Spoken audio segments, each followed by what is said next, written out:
Cool. So it's 7 past. Should we get started? Also, I've just realized there's a bunch of people here. So hello, everyone. Thank you Hi, for joining everybody. us. Yeah, thanks for joining us again for those who have come before, and welcome to those who are new. Yeah, do you want to introduce yourself, Lisa? Yes, for those of you who do not know me, I am Lisa. I'm mixed race, white British, black Zambian. I grew up in the UK in a white majority countryside town. I am currently a journalist, documentary filmmaker, writer, poet, and activist now. Yeah, and my name is Isolt. I'm a white Irish and French woman. Even though I don't sound either, I sound American. And right now I work for a fair trade association, but I'm also trying to sort out my master's, which I just applied to today, so yay. And I'm trying to possibly do law or to do some, perhaps write a thesis on whiteness, but I don't know exactly what, so that's who I am. Wait, before we get into it, I just want to say we're recording this. So if anybody doesn't want their face to appear in the video, please turn your webcams off. Yeah. Okay, should we get started, Lisa? Yeah. Cool. So, yeah, welcome. Today we're going to be talking about whiteness within feminism and within feminist movements. And so there's multiple things to cover, but I think because of where we are in time right now, I think it's important to start by, of course, mentioning what has been going on in the last few weeks. So I'm obviously referencing the series of murders that have occurred. So I'm thinking about Ahmaud Arbery, Tony McDade, Breonna Taylor, George Floyd, and so many others before them. And even since, there have been other cases, but the reason why I'm mentioning those cases is obviously because their lives mattered and it's important to mention them, but also because today we're talking about racism and feminism, and there's a place, and there are multiple places, where race and gender intersect. And so I want to start by comparing two examples. They're quite violent examples, but I think they're important because they just they express well how we look at those examples. So I'm just going to go straight into it. So the first example is the case of Maddie McCann, who we probably all have heard of. She was a 4-year-old British girl who was white and who was kidnapped in Portugal in 2007 while her parents were on holidays. Long story short, I'm not going to go into the details of the case, but long story short, the case got massive media and press coverage. In fact, just a few days ago, the Daily Mail and the Daily Mirror had referenced her case on the cover of their newspapers. So, you know, not only is her case still open, but it's still active. And in fact, some people have said that if that was presented on the covers, it was to distract from the Black Lives Matter movement and what's going on at the moment. And the reason why I'm bringing this case up is because of the attention that it got. And I want to compare that to the fact that in the United States in 2016 alone, there were over 5,712 cases of missing and or murdered Indigenous women, and only 116 of those over 5,000 cases were logged onto the Department of Justice database, according to Indigenous Environmental Network. So the reason why I'm bringing this up is obviously these are two very different contexts. The latter is a systemic issue. It happens where there are pipelines. You know, there's a lot going on here. But the reason why I'm bringing it up is because of the difference in media attention that those two cases, or those two events, the media attention that they get. And the reason why Maddie McCann got so much attention, and the reason why missing and murdered Indigenous women don't, is because of whiteness. That is literally white supremacy. It's you know, whose life matters most, whose life is worth the media coverage, whose life is worth the police search, and whose life is worth putting in policy changes. So so yeah, and I think to take it even further, there's kind of this idea in the collective imaginary that the ideal victim for a male murderer is almost always rich, white, pretty women. And if a woman who is missing or who gets murdered fits those criteria, she will receive a lot of attention. Everybody will know her name, whether it's a woman or a girl. And when it's Black, Indigenous, or women of color, sometimes the names aren't even written in the article, and there are no searches, et cetera, et cetera. So the reason why I'm bringing this up is because this reflects the systemic fact that white women's lives are seen to be more valuable. They matter. And that is why Black Lives Matter and movements of the sort are so important in a feminist struggle. Yeah, so Iseult like laid down the idea that white lives are supposed to matter more like to us in our society. So now I want to go straight into deconstructing like feminism in relation to whiteness. So when we think of feminism, we usually think about either 3 or 4 waves. So the first wave is the early 20th century, like female suffrage movements. The second wave is the 1960s sexual liberation movement and movement for reproductive rights. And then the fourth waves is kind of centered on like individualism, but also, you know, intersectionality and like arguably as well the Me Too movement that happened recently. I want to argue that all of these waves are white Eurocentric, and it kind of, you know, suggests that white women made up the concept and created the concept of female power, which obviously that's ridiculous. And this, you know, the fact that white women dictate the feminist rulebook is something that has been critiqued by Black females such as Bell Hooks, Angela Davis, and Audre Lorde. And, you know, in our last seminars, in all of our seminars and on our platform, we have talked about the fact that whiteness is default. So if whiteness is default, then white feminism is also default.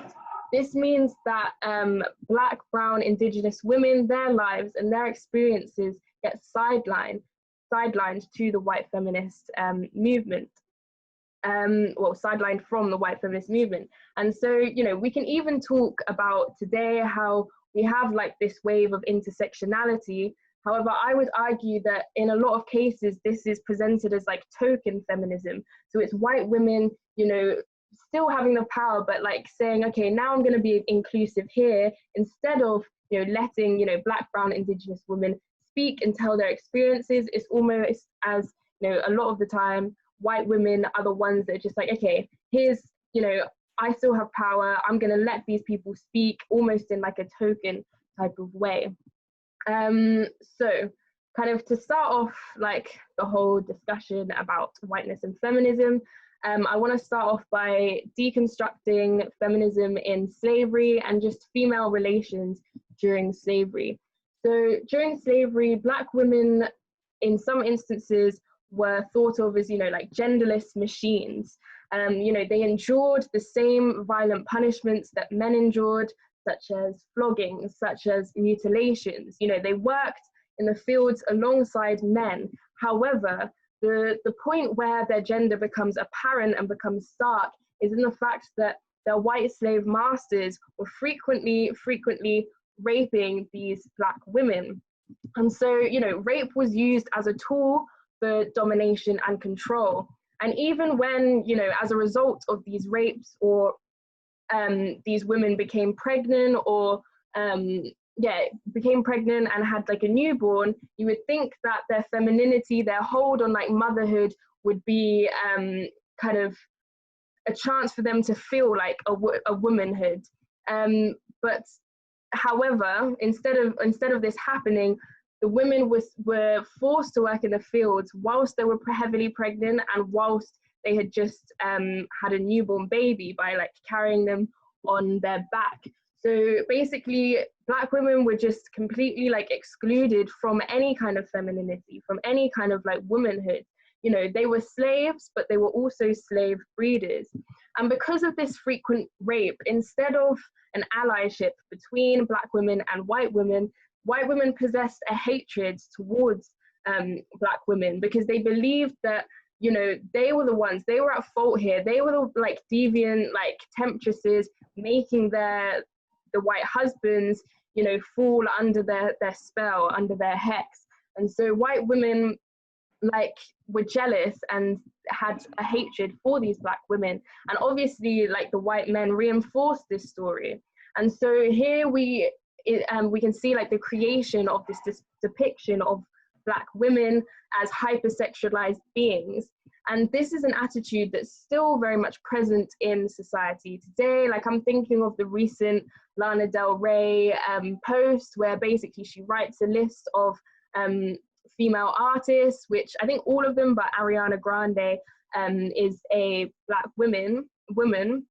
And she basically talks about how these artists just make their money from like shaking their booty and like just wearing minimal clothing. And so this was so outrageous because this, you know, mentality and this attitude comes from slavery. As I said, it comes from white women believing that, you know, Black women were, as I said, sexually deviant beings, when obviously we know that they are merely the victims. So this kind of highlights, you know, the stark difference in experiences between white women and Black women, you know, even today. But, you know, I'm going back to slavery and thinking about how, you know, white women were supposed to be delicate, feminine, chaste beings, whereas Black women were seen, as I said, as sexually deviant, like animals lacking of any femininity. So ultimately, Black women were excluded from the category of women. They were chattel first and foremost. And even in the UK, I've been talking a lot about the US, but in the UK, this was also present. And a lady called Rebecca Clark-Main, in her essay, which she kind of deconstructs feminism and kind of the whiteness within it, she says how decolonial scholars have described the way that elite Victorian women and their image of chastity, refinement, and regality was made possible only through colonization, servant labor, and the symbolic differentiation between the wealthy white imperial women and the sexualized, primitive, non-white others, haunting and titillating the imagination of Victorian England. So if we are to take the concepts of, you know, binary opposition, if we look at, you know, theorists such as Saussure, who was the father of semiotics, both these like theories and ideas suggest that meaning is created from opposing concepts. So we know what dark is because of light. We know what good is because of bad. And in the same way, we know what a white woman is and how a white woman should be in direct opposition to how a Black woman should be. And so this quote that I just read by Rebecca Clark-Main reminds me of Jane Eyre. If, for those of you that have read Jane Eyre, we see, you know, the protagonist, Jane, a white woman. She is the symbol of, you know, Victorian like virtuity. She is a godly woman. You know, she's everything that's perfect about the Victorian, or yeah, she's basically a virtuous like white woman. And then we have in direct like opposition to that, we had Bertha. And Bertha is, you know, she's described as a mad woman, you know, she's almost described as a beast, you know, that just likes to play with fire and who's dangerous, who's overly sexualized. And Bertha happens to be a Jamaican Creole lady. So here we can see the difference between, you know, white is, you know, good and innocent and gentle, and Black or any other is just, you know, dangerous and animalistic.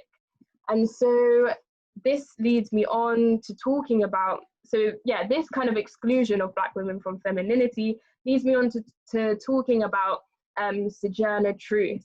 So Sojourner Truth is one prominent Black woman in like the struggle for women's rights. And Sojourner Truth, I would say she's a feminist. Obviously at the time she wouldn't call herself a feminist. I don't even know if that word was in the US at that time, and also obviously she wasn't included in women's advocacy because she was a Black woman. And Sojourner Truth was, so Sojourner Truth was born into slavery, and when she gained freedom, she advocated for women's rights and she advocated for abolition. And we know Sojourner Truth most famously for her 1951 speech at the Women's Convention in Akron, Ohio. And we know this speech today, we refer to it as Ain't I a Woman? And, you know, she delivered the speech at the Women's Convention because she believed that the topics and the issues that were talked about and discussed at this convention did not apply to her as a Black woman. So I'm just going to read you like a little extract from this speech, which goes, "That man over there says that women need to be helped into carriages and lifted over ditches and to have the best place everywhere.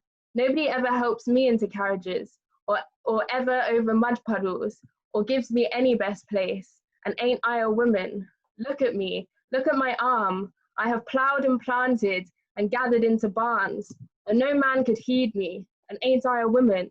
I could work as much and eat as much as a man when I could get it and bear the lash as well. And ain't I a woman? I have borne 13 children and seen most all sold off to slavery. And when I cried out with my mother's grief, none but Jesus heard me. And ain't I a woman?" So here, you know, she's rebuking the exclusion of Black women from womanhood and from women's rights advocacy.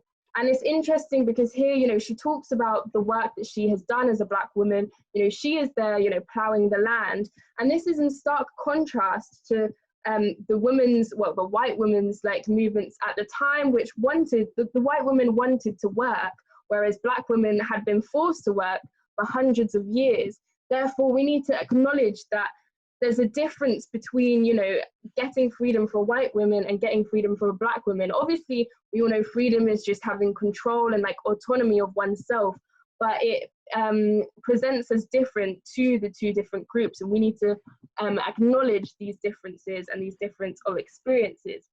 And so going back to this idea, you know, that, you know, white women wanted to work, that was something that they wanted to achieve during the movement at the time. However, you know, Black women are part responsible for the construction of railroads in southern US states. A lot of those railroads are still there today. We can talk about figures such as Harriet Tubman. We know Harriet Tubman because of the Underground Railroad. She was also supposed to be on the $20 US bill. I don't know if she is, not sure what's happening there. But for those of you who don't know what the Underground Railroad is, by the way, it was a network of like safe houses and like secret routes for slaves to go through in order to escape slavery, or by going to like free states or Canada. And yeah, so Harriet Tubman, as well as, you know, being at the forefront of the Underground Railroad, she's also the only woman in US history ever to lead a military operation. And she led this during the American Civil War. So my question is, why is she not seen, or why was she not seen as a symbol of female power? Why was she not like included in the discussion of, you know, women's rights and women's advocacy? And my next argument is going to be that even when these women are powerful and they do display like control, or they take control, like kind of Harriet Tubman and people like that, they are condemned as like overbearing matriarchs. And so I want to draw attention to a study done in 1965. This study was funded by the government, and it was done by a man named Daniel Moynihan. And I just want to read a bit of this study. He says that the Negro community has been forced into a matriarchal structure, which, because it is out of line with the rest of the American society, seriously retards the progress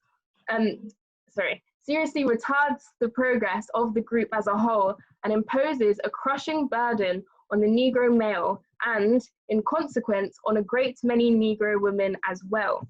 So here he's suggesting that, you know, the problem of the African American family like relies on, you know, the overbearing like female matriarch. He suggests that in order to solve the problems of the African American community, men need to be reinstated to a dominant position, so that, you know, they align with the rest of society, and so problems of the African American community dissolve. Obviously, this is like delusional for many, many reasons. Obviously, we know that the problem of the African American community is because of, you know, systemic racism. But also I want to talk about the use of the word matriarch to describe a Black woman. Obviously, we know that Black women are the most oppressed people in society, and they have been the most oppressed people in society. However, there is like a stereotype of, you know, Black women being like domineering and, as he said, you know, matriarchs. And I would argue that this is just because they do not fit into the like bounds of white femininity, because they're not like gender, or they've been forced not to be, you know, gentle beings, like delicate beings. Therefore, because they don't fit that, you know, white female stereotype, they're considered, you know, more masculine. And this is something that has been addressed a lot in like literature. For example, Michelle Wallace, who's a Black female author, wrote a book called Black Macho and the Myth of the Superwoman. So this kind of deconstructs, you know, what I'm just talking about. And also we can add to what Daniel Moynihan is saying, or we can critique him further in the sense that the reason why, you know, Black men are perhaps not within the family circle is because of things such as lynchings, because of things such as police killings, because of things such as the war on drugs, which, you know, disproportionately, you know, targets Black males and arguably was created to target Black males and throw them in prison. So yeah, like that whole thing is just delusional, obviously. But I want to end this section by giving you a quote by Dulce Sloan. So Dulce Sloan is a comedian, a Black comedian from America, and I posted like this comedy sketch on the page. I don't know if anyone watched it, but if not, like, definitely check it out.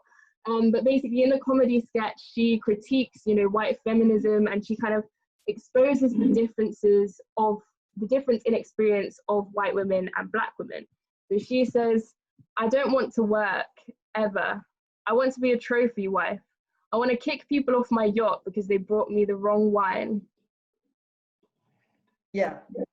So I think now I'm going to talk more about the other side of what Lisa was talking about there, which is the suffragettes movement.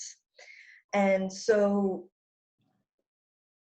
personally, in my experience, when I learned about the suffragettes movement, I don't think I thought about it in those terms at the time, but it was definitely presented to me as a very white movement. Like thinking back, I'm pretty sure every photo that I saw of suffragettes or suffragists were white. Yeah, I think.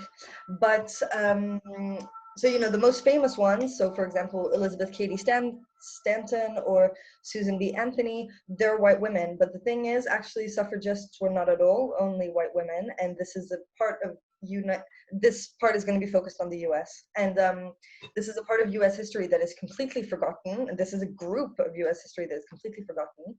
And so I just want to debunk the idea that the suffragettes movement was a white movement straight away by saying that the National Association of Colored Women's Club was founded in 1896, and it was formed because a number of clubs that were joining forces and fighting for suffrage together. So in the US, in August 1920, I think it was the 18th of August 1920, the 19th Amendment was ratified. And so it states that the right to vote shall not be denied or abridged by the United States or any other state on account of sex. So often what we think and what we hear and what we're taught is that that's when women obtained the right to vote. But that was, of course, only white women. And so the reason why is that only a minority of African American women lived in the northern and western states where there were no racial restrictions on voting. And most African-American women lived in the South, where Jim Crow laws restricted their ability to exercise their right to vote. Often, the Seneca Falls Convention of 1848 is seen to be the trigger of the women's rights movement in the United States, but that conference didn't include or didn't even mention non-white women, and more specifically Black women, even though a few white suffragettes were abolitionists, but I will go back to that later. And so I kind of just after the American Civil War is a period of about 12 years called the Reconstruction era. And this is a time where actually African Americans had more rights then than they have ever had since. And things happened as like they lost a lot of the rights that they had then, and they don't happen anymore. But at the time, the 15th Amendment was ratified, which stated that Black men could vote. And obviously that was quickly snatched back by Jim Crow laws. But Ida B. Wells Barnett, who was a very prominent, outspoken anti-lynchings activist, argued that when Black men tried to exercise their right to vote, according to the 15th Amendment, they were met with mob violence, and often that led to lynchings. And so that's one of the reasons why she was, she was an anti-lynchings activist, and this is one of the instances where she noticed that it was happening a lot. And so she, and so this is the same woman who created what they think is the first Black women's suffrage association, called the Alpha Suffrage Club of Chicago, where she pushed for the 15th Amendment to be extended to all women. So I think this is very interesting, the fact that in her vision of feminism, of course, I'm sure she didn't identify as a feminist, but she already included white women. And on the other side, Susan B. Anthony, who's one of the very famous white suffragists, she famously said in regards to the 15th Amendment that she would rather cut off her right arm than let a Black man achieve the right of vote before the white woman. And this was not only her as an individual, because the National Women's Suffrage Association argued, quote, "You have put the ballot in the hands of your Black men, thus making them the political superiors of white women. Never before in the history of the world have men made former slaves the political masters of their former mistresses," end quote. So the suffragists' response to the sexism of the 15th Amendment was racism. So they knew that they could harness racism against, they knew the power that they had. And I also think it's interesting that same woman, Susan B. Anthony, and another woman, Stanton, that I mentioned earlier, they founded together a newspaper called The Revolution. I don't think Anthony is considered an abolitionist, but Stanton is. And I just think that newspaper, which is famous for being a pillar in the women's rights movement, blah blah blah. That newspaper was funded by a slave owner, and I know people will kind of say, oh, you need to put it back in their time, yes, they were abolitionists, but of course they were racist, blah blah blah. But the thing is, it's not. I don't like that argument, because even today, or in 2016, during the presidential elections, lots of women, specifically white women, went to stick "I voted" stickers on famous suffragettes' graves. And so, I'm not going to focus on the individual act of doing that. I understand why the rationale behind it, but I want to focus on the systemic exclusion of Black women and women of color from our feminist movements in the United States. So, as Lisa said, we cannot deny the fact that the women that Lisa mentioned are not revered, as they're not considered pioneers of feminism. For example, Harriet Tubman is seen as an anti-slavery militant. That's what I was taught in school. She's not seen as a feminist. And women, but at the same time, women like Ida B. Wells Barnett fought really hard to stand in marches next to white women. But their struggle those women's struggles was never recognized, never legitimized, never compensated.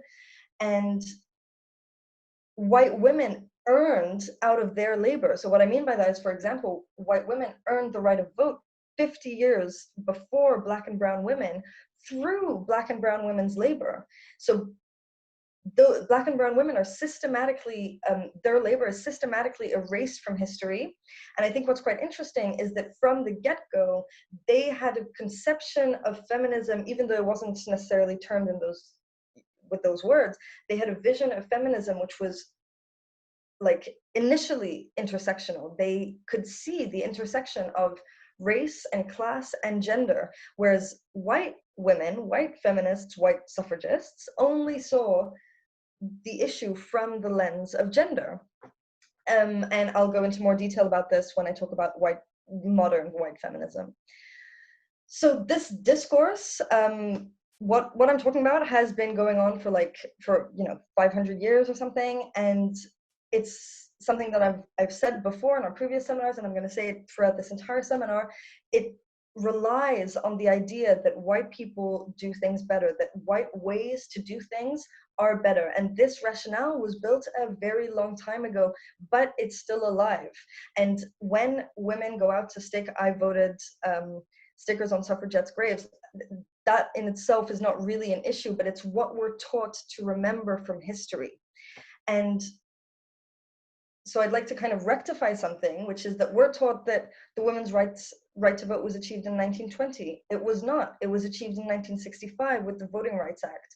And the reason why I say that is obviously to be provocative, but feminism is not feminism until it includes all women. So saying that we got to the right to vote in 1920 is incorrect. Of course, people who look like me got the right to vote in 1920, but all women didn't get it until 65 in the United States, and that was thanks to the civil rights movement. It was thanks to decades, nay, centuries of Black and brown women fighting for their rights.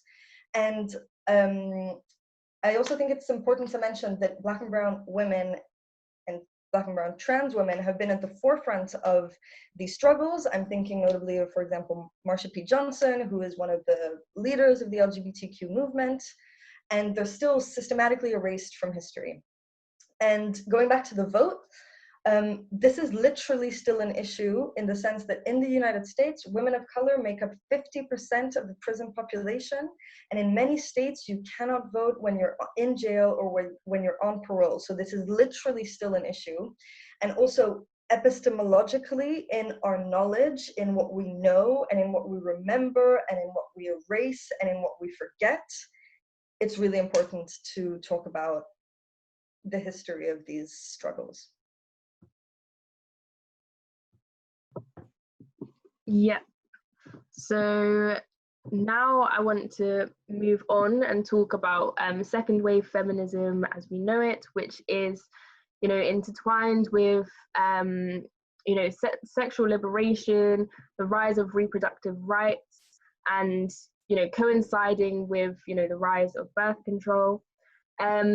So women, or white women, supposedly had to be fair, many women had more reproductive rights. However, I want to expose kind of the racism within this second wave feminism.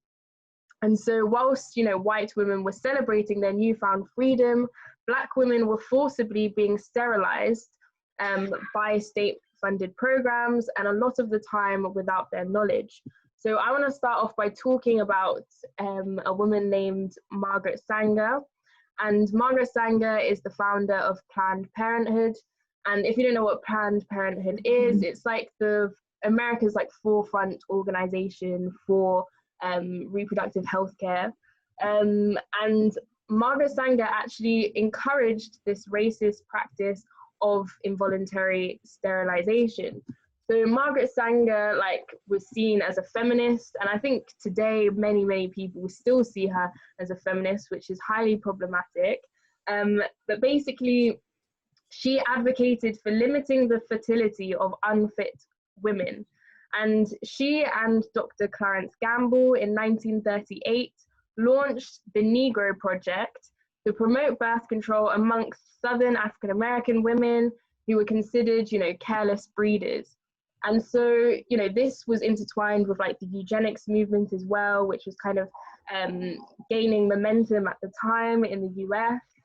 And so, yeah, it led to, as I said, many, many involuntary sterilizations under federally funded programs. So women were threatened with termination of welfare benefits or denial of medical care if they did not consent to this procedure. And so, as I said, it was off the bat of the eugenics movement, and the eugenics movement actually started within the UK. So, the UK is not clean. It was kind of like an offshoot of like Darwinism. But as I said, it just reached the US in like the early 20th century. So this movement targeted poor, and this like program, the Negro Project, targeted poor Black communities who relied on government support, because if you reduce the fertility of these vulnerable women, then you would ease government spending in these social like care areas. And so this procedure was so widespread that it was known as the Mississippi appendectomy. And so an appendectomy is like when you get your appendix removed, and we know that this is a very like routine procedure. So this phrase, Mississippi appendectomy, just highlights the frequency of involuntary sterilization. And so the woman that coined this term is a Black female civil rights activist named Fannie Lou Hamer. And she came up with the term after she went to hospital to have a tumor removed, but instead was sterilized without her consent, without her knowledge. And she only found out, after the procedure. And this happened in 1961. So I also want to bring up a case in 1973, and this is the case of the Relf sisters. And just, hammer it in, 1973 is less than 50 years ago. So the case of the Relf sisters. So Minnie Lee Relf in 1973 was 12 years old. Mary Alice Relf in 1973 was 14 years old. They were both African-American girls. And they were taken to a clinic where they were told they were going to get birth control shots. And so their older sister had had birth control shots before, so their parents agreed, and then they were taken to the clinic. And basically the mother gave consent, but the mother couldn't read or write, so consent. So basically she just signed an X on a piece of paper without knowledge of what was happening. And so the girls went to hospital, and on returning home, their parents, let me just say these girls again, they're 12 years, 14 years old. So their parents noticed scar tissue and realized that they had been sterilized without notification. So their parents, with the help of a social worker, took the case to court, and this case came to be known as Welf versus Weinberger, and it exposed many, many similar cases within the US. So this is just one case, and it's very, very shocking, but this is just one of many. And so this and many other movements led to kind of stopping forced sterilization, and the last official forced sterilization occurred in the US in 1981, although some US states still have forced sterilization laws active. So, I've talked a lot about Black women, but this was an issue that also deeply affected Indigenous women and also Latina women. So in the 1970s, Latina woman Helena Rodriguez Trias was responsible for founding the Committee to End Sterilization Abuse to protect all women of color from this, state evil.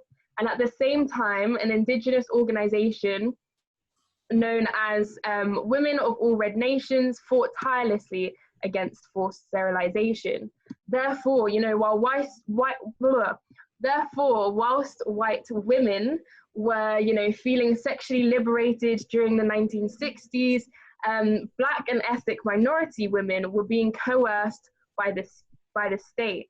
So this example just highlights like the sheer disconnect between white feminism and the experiences of Black women. Yeah. Um, so kind of just to go straight on from that,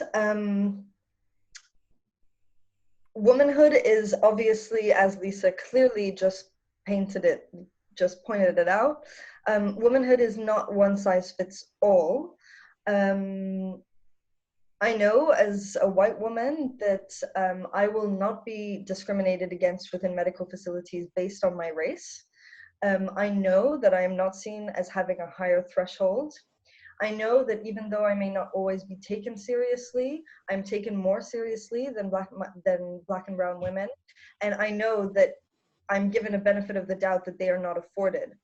I might be sexualized, but not like a black woman is or like a brown woman is, as Lisa explained earlier. And so what I want to talk about now is what is white feminism today? Because I explained kind of the white suffragist movement and how there was a clear exclusion of women of color, but we're no longer in the 19th century. So how is white feminism so white today? I think it's fair to say, basically, white feminism, I think, is the pseudo-feminist embodiment of whiteness and white supremacy. We see exactly the same patterns of behavior and patterns of thought. It's, it's very much this idea that us white women are going to save black and brown women. For example, we're going to save brown women from the oppression of the veil. We're going to save brown women from the oppression of brown men. And this is the same missionary pattern of, that we saw within colonialism, which is, we know best, our way is better, and I'm going to impose that on you. And so I think something that white feminism does is that it defines itself as universal. And that is really, really key. Because if you look, for example, it's Simone de Beauvoir, who's a French feminist, and she's really like revered as, one of the pioneers of anti-sexism in France and feminism in France. When you read her book, it's as though there is one single oppression that all women feel, and that's and that we all feel it the same way. And that goes exactly back to what Lisa was saying about white women wanting to work, and what Nanti was saying about black women being forced to work, and therefore not having the same needs, not having the same perception of what freedom is, what emancipation is, etc. And so even in Simone de Beauvoir's work, which is, it's considered to be a pillar of feminist literature, there's still this systematic exclusion of non-white experiences, non-white women's experiences. And so what I'm talking about is what Françoise Vergès calls, who's a decolonial French feminist author. We always send all our resources, so we'll do that, but I really highly recommend you check her work out. This is what Françoise Vergès calls civilizational feminism. This is my rough translation. I don't know what she would translate it as, but this is in quotes what it's called in French. So she calls it civilizational feminism, and it's basically it's the same patterns of discourse as what we saw in colonialist ideology. So it's, again, we need to civilize you. We know better. Our way is better. And the example that I'm going to use is, I think, the best example ever, and it's the example of the veil in France. How many times has this conversation come up? The hijab being sold in a sports shop is controversial. Muslim women having to wear bikinis on beaches. The wearing, are you allowed to wear a veil when you're a student in a university, in a school? Are you allowed to wear a veil when you accompany your kids on a school trip? Every single year this comes back up in France, and France really, really has an issue with the veil. And again, it's the same discourse. What we see politicians say, even the most sexist politicians, they say, you don't understand that you're not free. We're going to free you from your brothers. We're going to free you from your fathers. And I just think that France's position on the veil is just so interesting, because it's the very thing that makes us so racist, but yet so incapable of seeing our racism. We see the hijab as like the very symbol of oppression. And once we've freed you from your brothers and fathers, you'll be able to work in our neoliberal system. And this is something that Françoise Vergès really, really emphasizes, because if white French women can be so free, and for example, be free of what used to constrain us, so household chores, for example, if we're free from those household chores, it's because there are women of color behind us doing them. And she mentions that this exists on a local level as much as on a global level. And so on a local level, for example, Black and brown women babysit our kids, clean our houses. On a bigger level, they clean our corporate building. They're overrepresented in those jobs. They're overrepresented in cleanings of train stations, things like that. And I'm using cleaning as an example because Françoise Vergès literally calls them the women who clean up the world. I think it's a very powerful way to refer to that.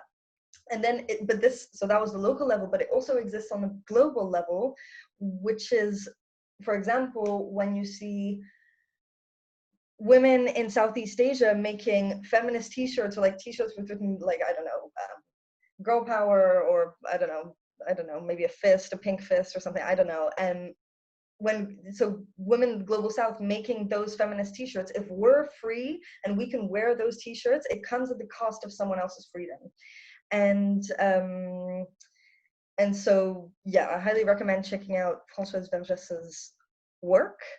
And so now, on a more perhaps like concrete level, I want to mention a couple of things that Rachel Cargle talks about in her article called "When Feminism is Just White Supremacy in Heels."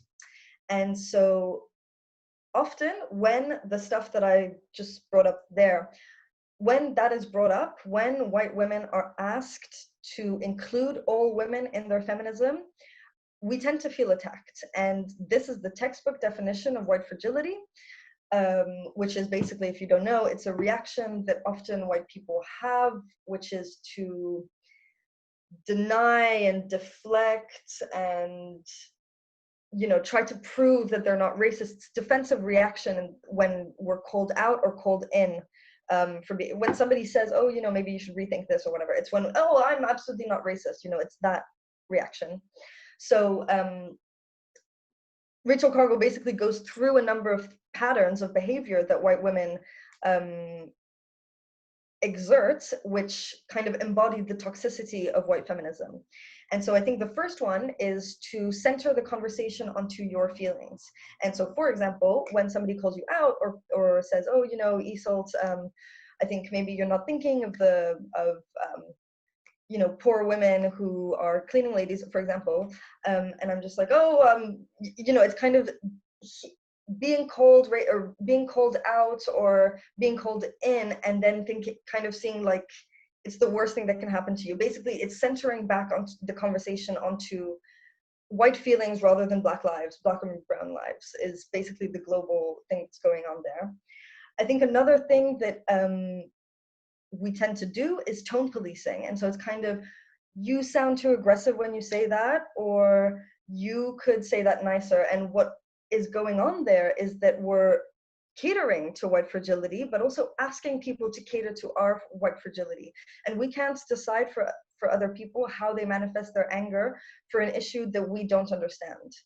I think that's something that goes on. Also, the white savior complex, which is, I think, once again, the veil is the perfect example of that, is like seeing the veil as the very symbol of oppression. We're going to free you, and it's just, you're going to free everyone. And then lastly is, this idea that, oh, but why can't we just all work together? But aren't we just all human? And so I think just, that's obviously missing the point. What you're saying there is just all lives matter. And that's, of course, all lives matter. That's not the issue. You're completely missing the point.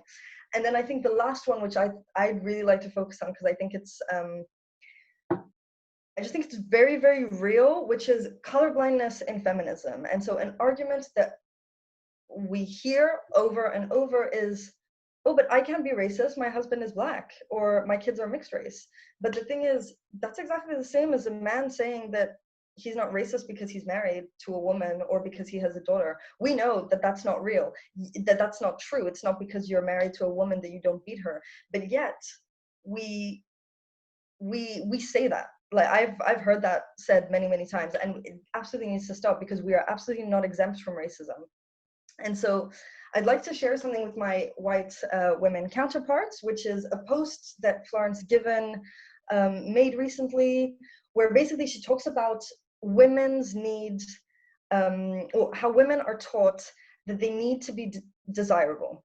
And when we speak out about anything, you know, sexism or just something way more trivial, or something as big as racism, when we speak out about those things, it compromises our perceived desirability within the male gaze.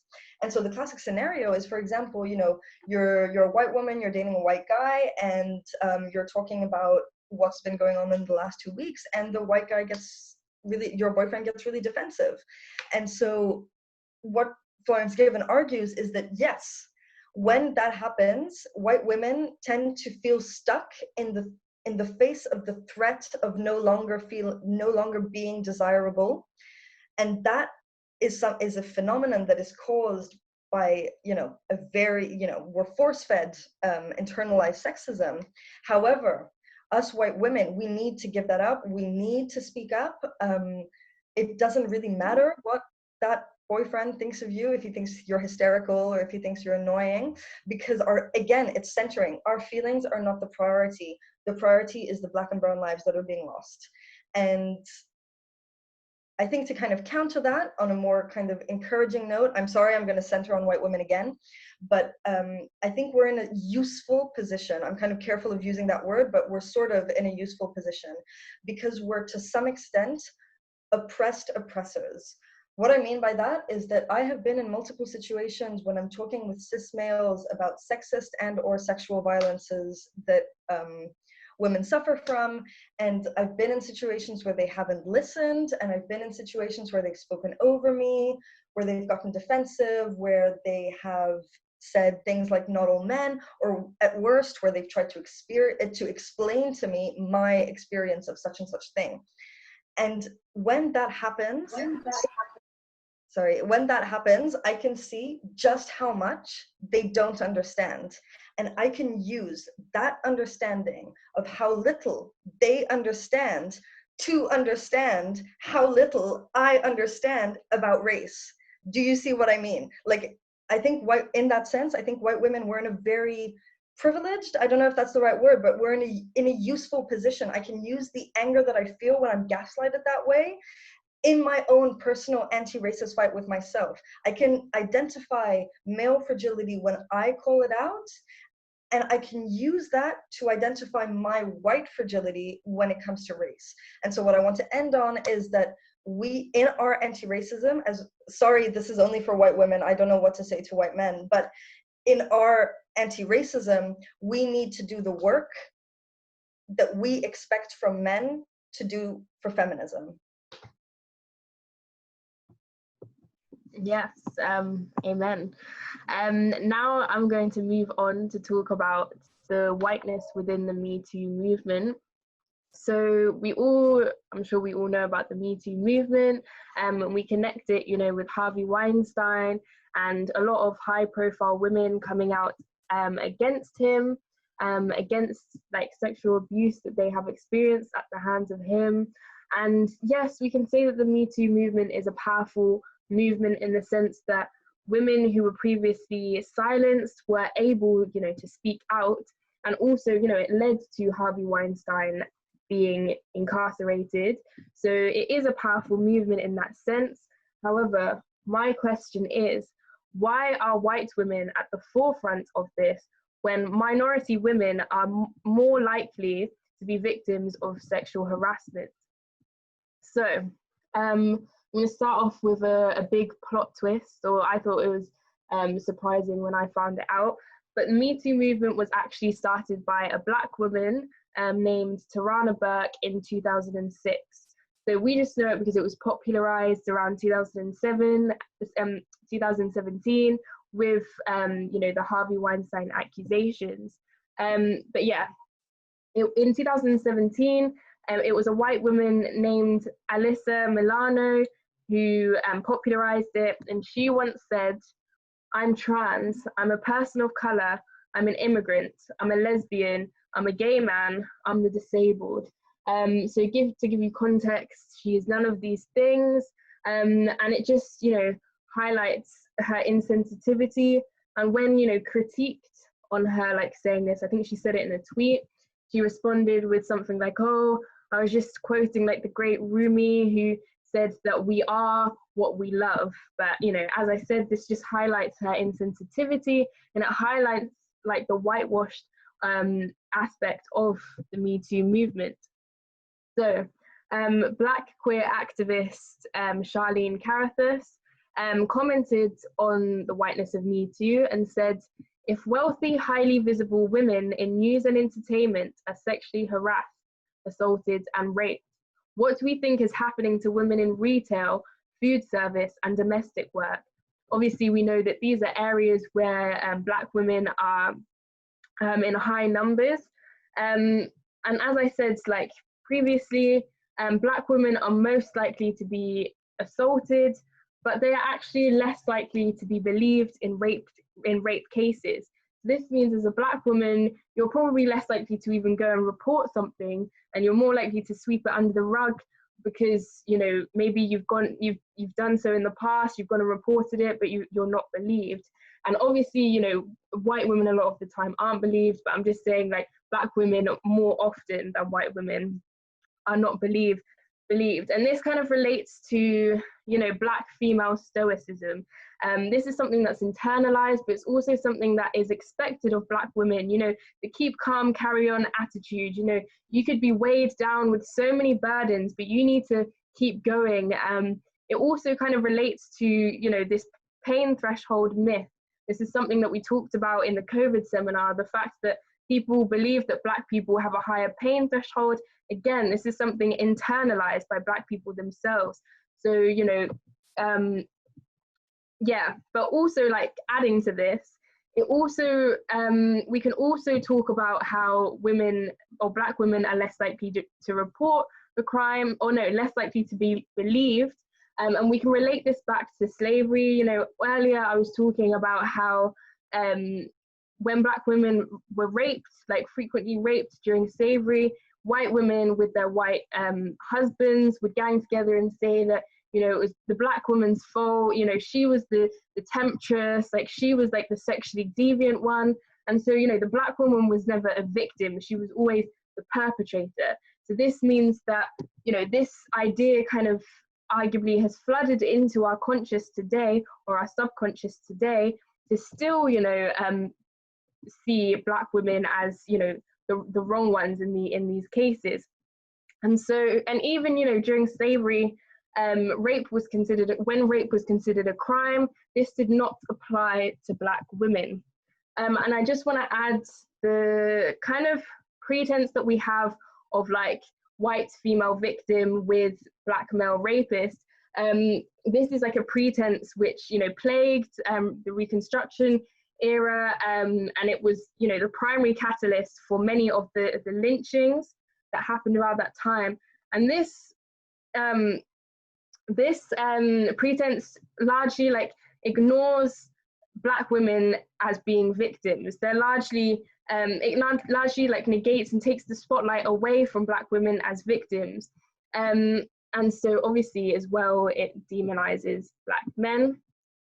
But Gillian Greensight, who is the director of rape prevention education at University of California, says that the history of the rape crisis movement in the United States is also a history of the struggle of African American women against racism and sexism.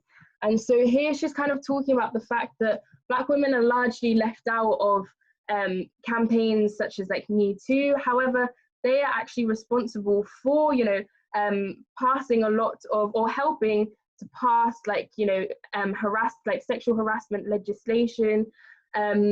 I just want to give a few examples of that. So we can look at the case of Michelle Vinson in 1986. And Michelle Vinson was a Black woman who was raped and harassed at her workplace by her boss. And this, happened for over a few years. And the case was taken to the US Supreme Court. And this led to the redefining of sexual harassment in the workplace. After the ruling, the number of sexual harassment cases declared went from 10 to 624 in the space of a year. And so we can also talk about the highly publicized case of Anita Hill.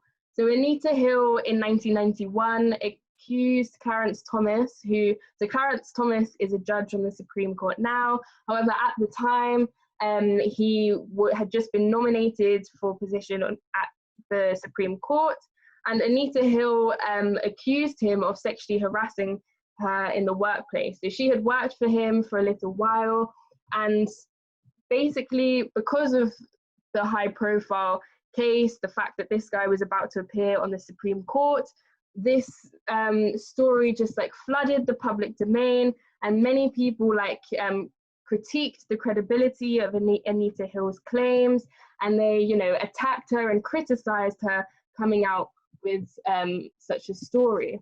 And because it was such a high profile case, soon after, so Clarence Thomas was actually confirmed on the Supreme Court judge panel, however you say it. However, after he was confirmed, President Bush took back his opposition to a bill that gave harassment victims the right to seek federal damage awards, back pay, and reinstatement. And so the whole kind of scandal of Anita Hill led to a law being passed to actually help sexual harassment victims. And so, here we can see how Black women are very much at the forefront in changing sexual harassment legislation. However, as I said, they're largely left out of the discussion of, Me Too campaigns and, women's rights and things like this. So off the back of this whole kind of scandal, 3 Black female authors came together to write a book named All the Women Are White, All the Blacks Are Men, but Some of Us Are Brave. So I just want to say that again. All the women are white, all the Blacks are men, but some of us are brave. So I'll just let you have a think about that. But yeah, so in the introduction to the seminar, I talked about how kind of intersectional feminism, there's a danger of it coming out just at the control and at the power of a white woman. When a white woman decides that it's okay to invite, minority women into the movement. And so I want to give an example of this. Going off of everything that I've spoken about with Me Too, the fact that in 2017, which is 11 years after Black female Tarana Burke started the Me Too movement, Time magazine declared the silence breakers, so the silence breakers referring to all of the women who spoke out against sexual assault alongside the Me Too movement, as the Time Person of the Year. So this means it took a whole 11 years and basically the help and the pushing of a white woman to make Tarana Burke's campaign known. And I think I might also add the fact that in December 2017, in a joint interview between Burke and Milano on the Today program, Milano was heavily criticized for speaking over Tarana Burke throughout the interview. This just highlights, the fact that the white woman is still at the center. And so I want to finish this section by giving you a quote by a lady called Alison Phipps. And basically, she writes it in a essay which kind of looks at the whiteness in the Me Too movement. I'll put it in the resources after because it's a very, very interesting essay. I definitely recommend everybody to read it. But the quote goes, "Structural conditions mean that speaking out can easily become speaking over in mainstream and social media publics.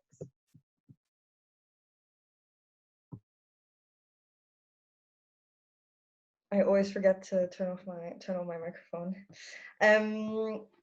Okay, so I'm going to try to explain or try to amplify the voices that have identified themselves as decolonial feminism. So what I was talking about earlier with Françoise Vergès' concept of civilizational feminism, I'm going to repeat it again because I love repeating myself, is civilizational feminism is the idea that there is only one voice, there is only one truth, and that truth has to be imposed onto everyone through various means, some of which have been colonialism and are capitalism or imperialism. The thing is, that is the very foundation of Western culture. And I have repeated it throughout the entire seminar, and I'm going to continue to do it for the last like 10 minutes. It's the fundamental idea that we are better, that our ways of thinking, of doing, of learning, and of producing knowledge are better. That is fundamentally what enables us to decide that Muslim women need saving, to decide that Black suffragists need to be erased from national memory, to decide to forget that a Black trans sex worker was the leader of the LGBTQ plus movement. And so this invisibilization and this erasure of all non-white forms of knowledge and this invisibilization and erasure of all non-white forms of knowledge production, that is white supremacy. That is coloniality. And it's, we mentioned it in the seminar before, and so I highly recommend you look into all the Latin American thinkers who have written about coloniality, because that is literally what it is. And so the Afro-Brazilian feminist Jamila Ribeiro explains that one of the places where race and gender intersect is when there is that one voice speaking for and speaking over the voice that it is speaking about. And so she argues that when people are silenced, they silence themselves, especially women.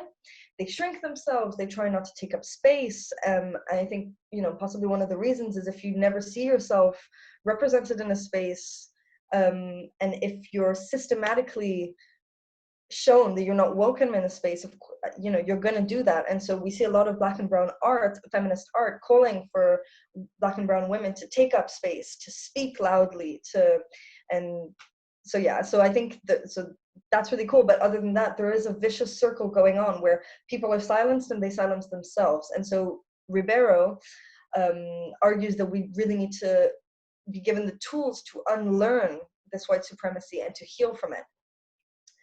And so she also argues that moving away from silence is moving away from the violence of white supremacy. So silence can be when we're in the face of racism and we choose not to say anything, but it can also be much more institutional. So for example, the fact that Black and brown women are overrepresented in jobs where they serve white people, specifically perhaps white women. We can start moving away from silence when we start noticing and questioning the absence of Black and brown history and Black and brown thinkers in our university and school curriculums. And then to use Ribeiro's example herself, we can start moving away from silence when we start talking about, when we start questioning why the only Black and brown women present in our universities are the ones cleaning the university and they're not the ones sitting in the ranks. And this is it's interesting that that's her example, because it's so linked to what I was saying earlier about Françoise Vergès' concept of women who clean up the world. It's the same women that they're talking about. And so Ribeiro really puts an emphasis on moving away from silence and also the plurality of those voices, as opposed to the one single colonial white supremacist voice that we hear everywhere. So she really emphasizes the fact that we need to listen and learn from brown women's voices, black women's voices, black and brown queer voices, black and brown trans voices, and that this is feminism, a feminism which includes and is by and for all women. And so she calls for a shift of no longer seeing those voices as excluded and marginalized, but seeing those voices as really important and really necessary and integral to feminism. And so I think to sum up, moving on from Ribeiro and focusing, going back to Françoise Vergès, what she has a book called A Decolonial Feminism. And so basically to sum up the book really in a small, tiny little square, she argues that decolonial feminism is anti-patriarchal, anti-racist, anti-capitalist, anti-imperialist. And I don't think she says this in the book. Maybe she does, I don't know, I'm just adding it. It's anti-heteronormative. And only that way can we really fully be feminist. And so I'd just like to mention that for time and space constraints, obviously we couldn't mention everything that comes into feminism. And I would like to, I don't know if it's calling out, but I'd like to emphasize the fact that we really didn't speak much about queer and trans issues in relations to race. There might be a seminar to come on that, we'll see.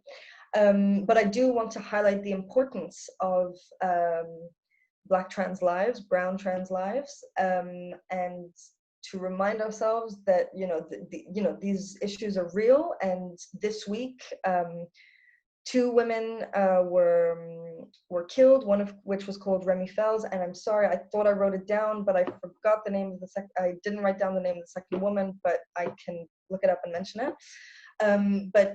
But yeah, basically, so these issues are real, and we didn't mention them, so I just kind of want to shout out just a couple of people that you can check out that we didn't really have time to mention.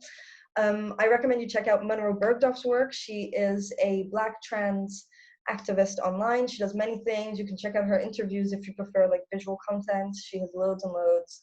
I also recommend checking out Chidera Egeru. She has written 2 books, one of which is called What a Time to Be Alone, and then the other is called How to Get Over a Boy. And she's very inclusive of queer and trans issues in her work. And she discusses on her social media, she discusses a lot about heterosexual relationships. And I think a lot of her work is, I think she creates it, her content is created for Black women. So I do recommend checking her out because I think the work she does is really dope. And finally, I recommend checking out the organization We Can, which is Women's Earth Climate and Action Network. And I'm mentioning them because they always make a conscious effort to put Black, Indigenous, and women of color at the forefront of their panels and discussions, and so they really amplify all these non-white voices that we need to be listening to, but they're kind of on a climate change thing. But as always, we will send all of these resources after the seminar.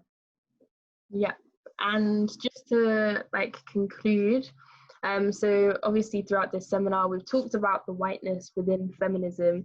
So I just want to give you a quote by Rebecca Clark-Main, who I mentioned earlier, and she is an academic in gender studies, and she says, "Third wave feminists need to go beyond the question, is this empowering or pleasurable for women, to ask which women, under what conditions, with what racial, class, and national constraints, and at whose expense." And obviously, we can talk about the fact that we're more conscious of intersectional, decolonial feminism today, but, as white women, you need to make sure that you're not telling the experiences of minority women, and let them, tell you the experiences themselves. And I want to finally conclude with a quote by the Combahee River Collective. And so they are an all-Black feminist group, or they were an all-Black feminist group. And I think they wrote this quote in their manifesto, although I'm not 100% sure, which I think was released around 1974, but don't quote me on that. But the quote goes, "If Black women were free, it would mean that everyone else would have to be free, since our freedom would necessitate the destruction of all systems of oppression." So it just highlights why we need Black and brown voices in the discussion on feminism. Yeah, I think that's everything we have prepared. So now, as always, we're going to open up the discussion so you can all get involved, comment on what we've talked about, ask us questions about anything as long as it relates to racism and whiteness.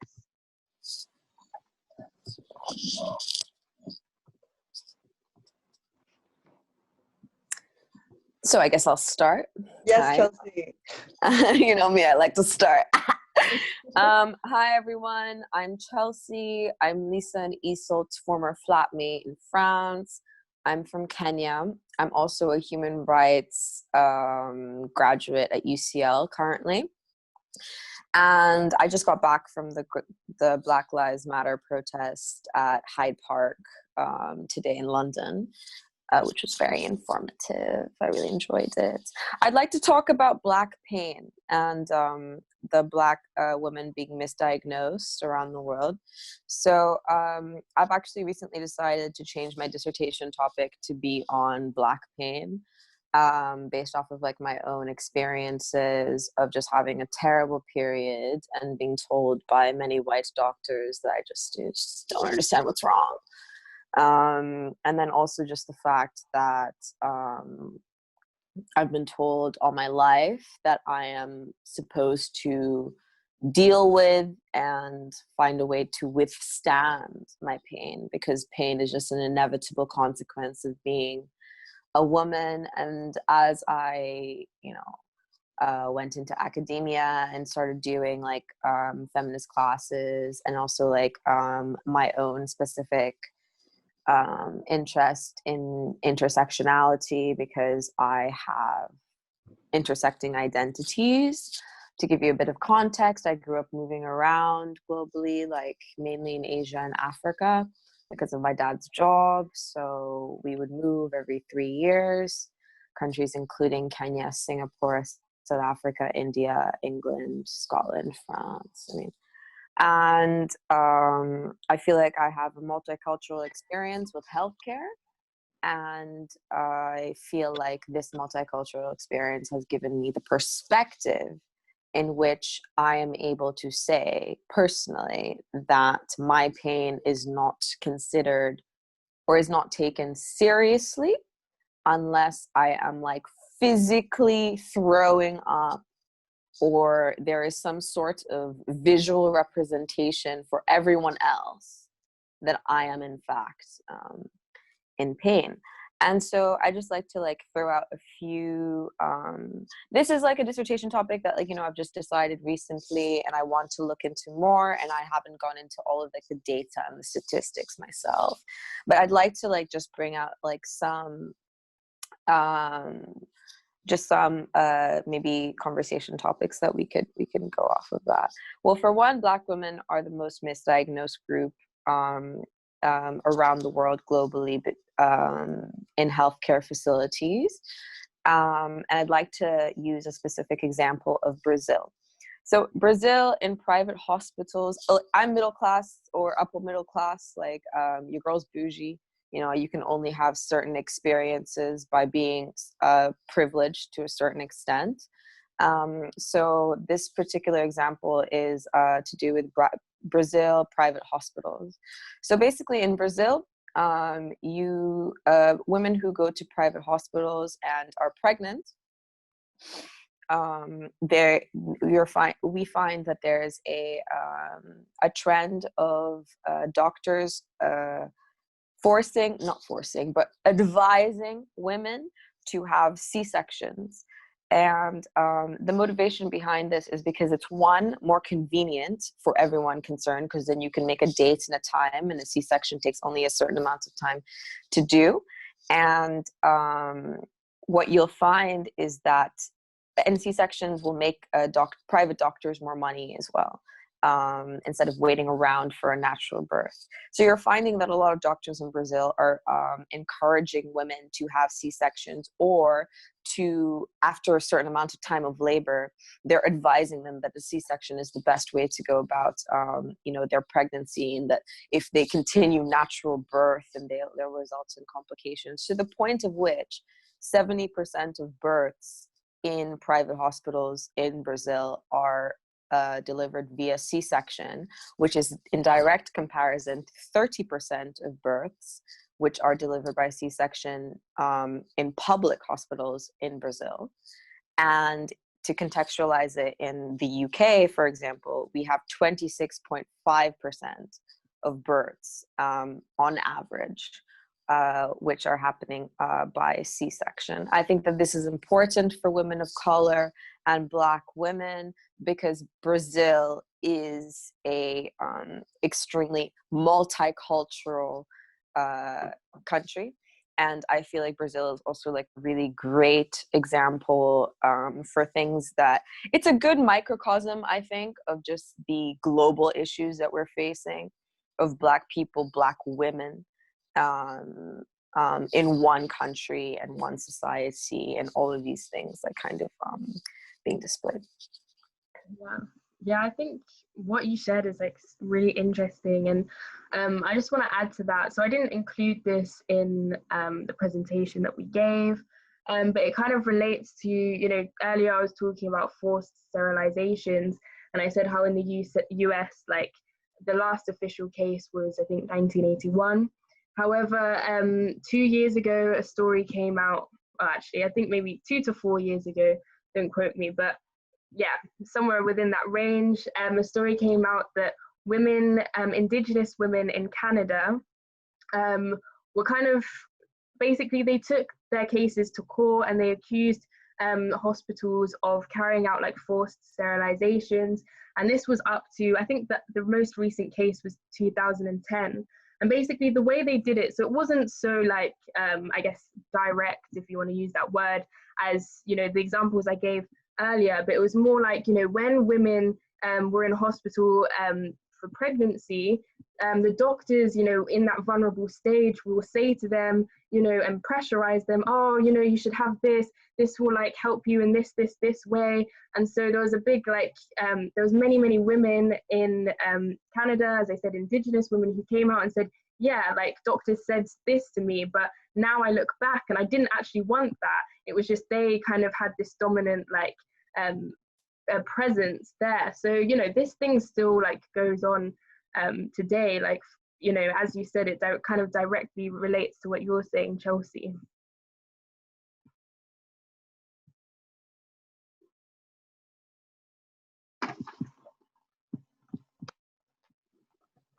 I mean, I'd like to open up if anyone else has anything to say about like a similar topic.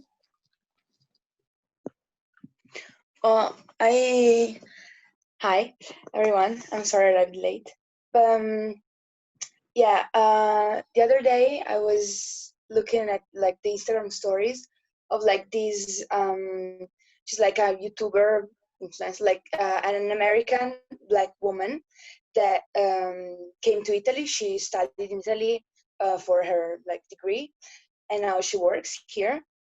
And she started off as like a beauty influencer, but now like in the last year she now like talks a lot about like race issues and Black issues, because of the experiences she's having in Italy, because we are like a very racist country, and often like she does like these videos of like normal experiences she has every day, of people like calling her a prostitute, or like just like stopping by the street, like asking her, oh, how much are you, and like really horrible things. And that happens so often. But yeah, the other day she was exactly talking about this, about the fact that now she's she's working, and now she's, I don't know, 26, 27 or whatever, and she's thinking of having a baby one day, and but that she's actually like really scared about having one, and and so like she asked for someone to like, you know, she opened like a box and like, please like tell me something like to reassure me, because I am in the position to say maybe I don't want to have a kid because I'm afraid, you know, for my health, because it's normal like around the world, in Italy as well, to like to not be taken seriously and to not be given, you know, like health care, like the care that you need when you're in a such like delicate moment, you know, like you actually risk a lot. It's not like it's, you know. And then the day after, she said she didn't receive any like good stories, like good experiences, like all the Black women that wrote her like confirmed what she was thinking, you know. And yeah, so that really like got me thinking, because I never actually, and that's my privilege, because I never even had like a thought like this in my mind, you know, like I never thought, okay, I'm not gonna have kids. Of course I'm scared about having kids, but I'm not scared because I could be treated in a way because I'm white, you know, in the hospital. So that was really like, that really made me understand like even more, you know, my privilege. And now she's organizing like a seminar or something like that with a doctor to talk about this. And I don't know, I can like, when you're gonna put all the sources, I can put her profile or whatever. I don't know if she's gonna have it in English or in Italian, because she does her posts in both languages, but I can post it if anybody is interested. Yeah, definitely send it to us. And yeah, I want to add to that again, just to give you a statistic from the UK. So in the UK, Black women are 5 times more likely to die from complications in pregnancy than white women. So, you know, they are not treated the same at all. But yeah, if anybody wants to add anything at all, now is your time. Yeah, hi, my name is Monty. I just wanted to add on the story of doing cesareans. It's also mostly like very much for the past 20 years in South Africa. The middle class, kind of also women of color, are advised to do that by private hospitals as well. So it's almost like a trend that actually takes the power away from women. It's actually exploiting women in some level. I mean, not all of them are forced, as you say. Some of them actually think it's a good thing for their vagina, if I should use the word, since this is a feminist. So they have this idea that it's good for, no.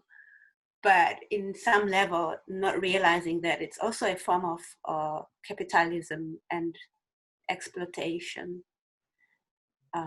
Yeah, you know, using medical aid.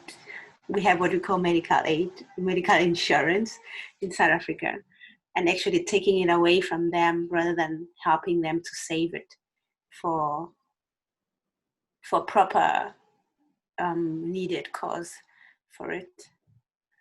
And also, I just wanted to, even though I knew what you said, Lisa, of how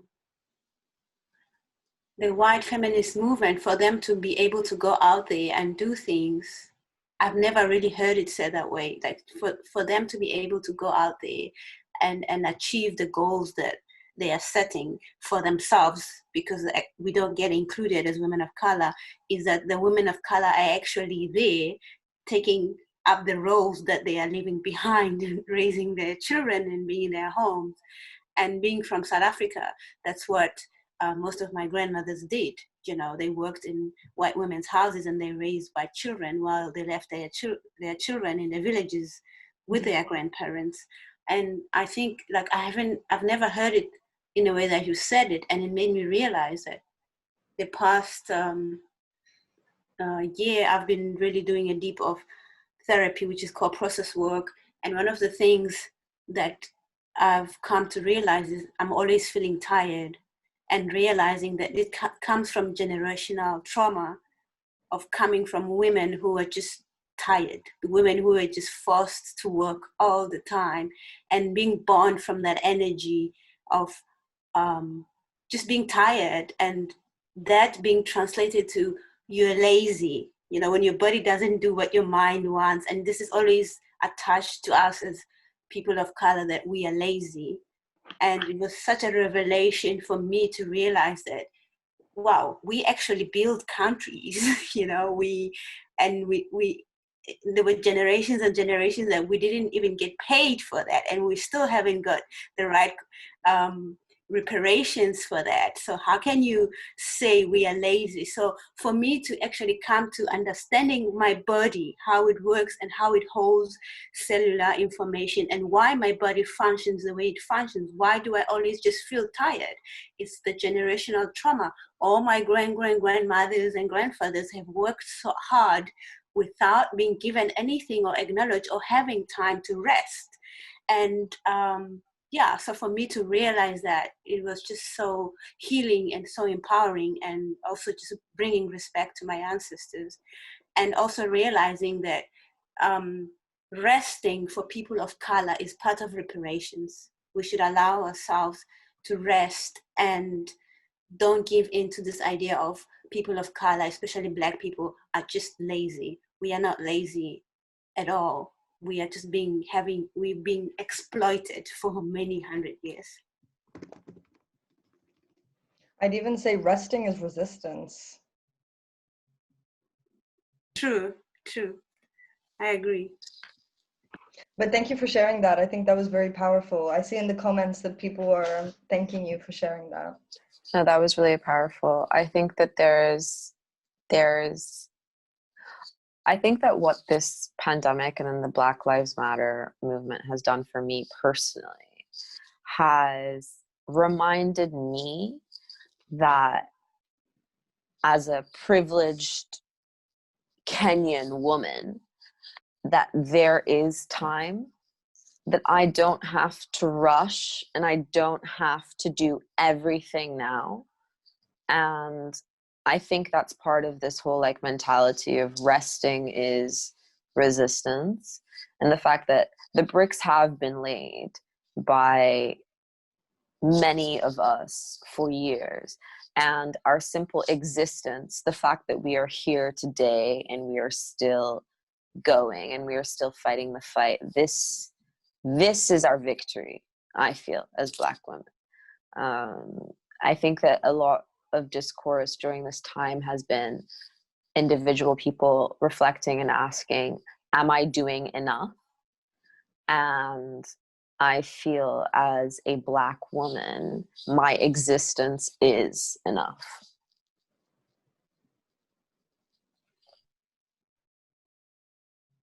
Yeah, I think especially in the last 2-3 weeks since you know, everything that's been going on in the United States and stuff, I saw Rachel Cargle. I think it might have been the day that Breonna Taylor was murdered. I'm not sure if it was. I'm not sure which event it was exactly, or if it.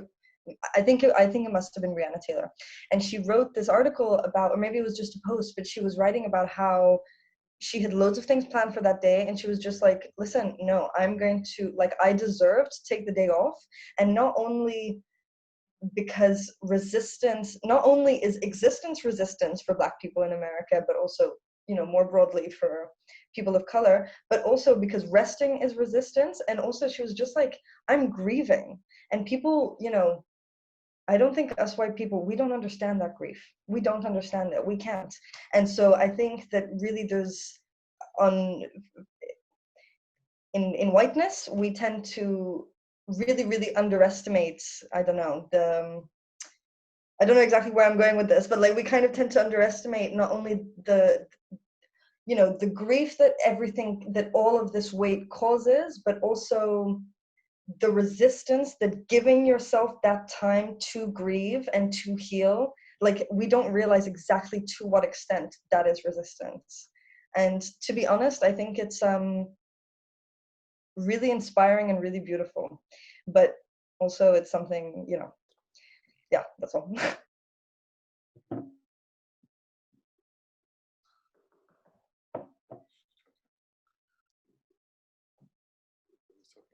Don't be shy, guys. We won't bite. I just went into the protests last weekend, and I saw a lot of protests were being led by sort of women. And I mean, I think it's quite encouraging, especially when you're talking about how the past few waves of feminism definitely all been led by sort of and defined by white women. It's probably quite, a good sign, I think, in some senses, in the way that the world's moving forward, that sort of the face of the new sort of charge towards a better world, at least. There's a bit of cheese for you. Wait, I didn't get it. What did you say? That I didn't catch everything. Can you hear me all right? Yeah, I can hear you. So a lot of the protests and a lot of stuff I've seen on social media as well, and the people organising the protests, at least here in the UK, I don't know, maybe people in the States could say, but a lot of them are being led by sort of Black women, younger as well, often, and I think that's good considering the past few waves of feminism have been definitely led by white women. So hopeful change for the future, and also just great talk, guys. Thanks, enjoyed it a lot, and good to hear another South African as well, Nanti. Hey. Yeah, I think adding on to that, we can even talk about the fact that, Black Lives Matter was started by Black women. So it just, highlights the power of Black women. And they definitely need more representation in like leadership roles.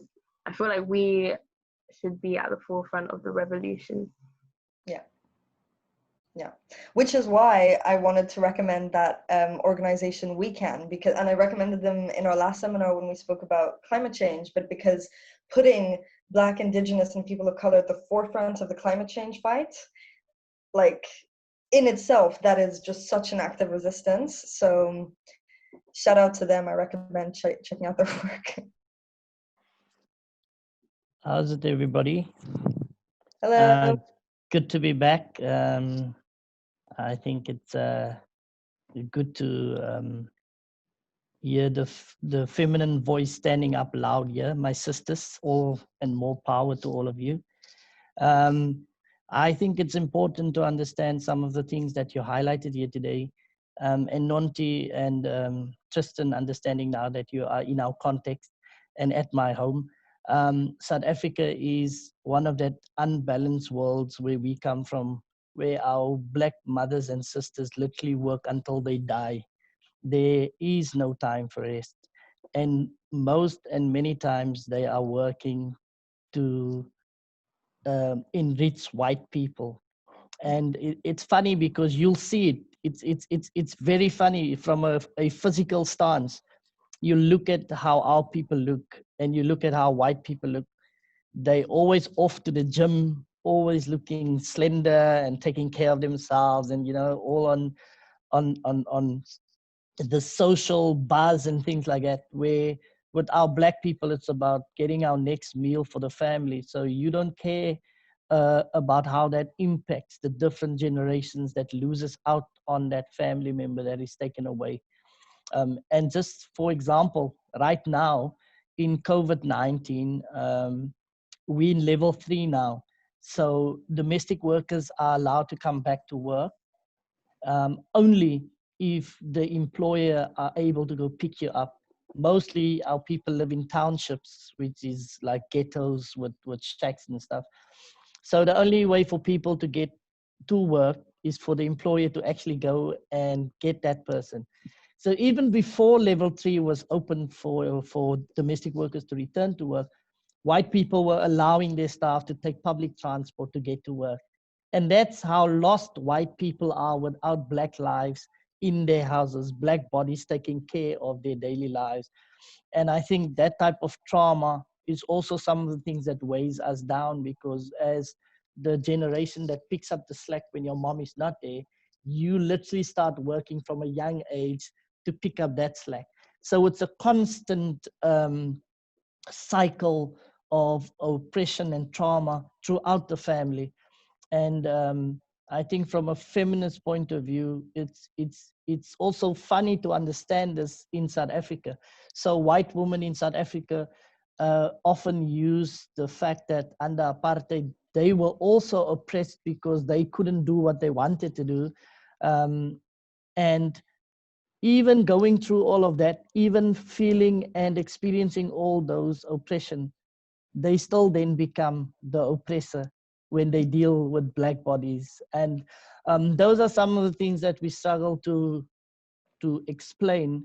But I think it boils down to a superiority complex where the Black body is always less than. And even without saying it, a cliche of action speaks louder than words. Actions obviously speaks to the fact that Black lives matters less than white lives. And then the power structure within the feminist movement, where, as you rightly pointed out, white women are often given more credibility to their position within feminism. And again, speaking to that power dynamic of white versus Black. And I think it's something that we have to find ways to bridge. Yes, white females are now playing the supporting role in this movement and revolution that we have started currently all over the world.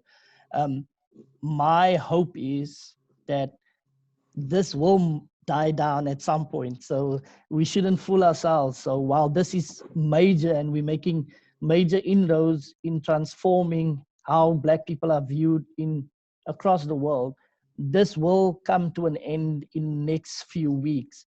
And the question then is, do we revert back, or how do we keep the pressure? How do we keep the momentum so that Black females under feminism are seen to matter, and Black lives in general, in all aspects of life related to racism and oppression, are seen to matter and are enjoying the fruits of what everybody is putting in at the moment.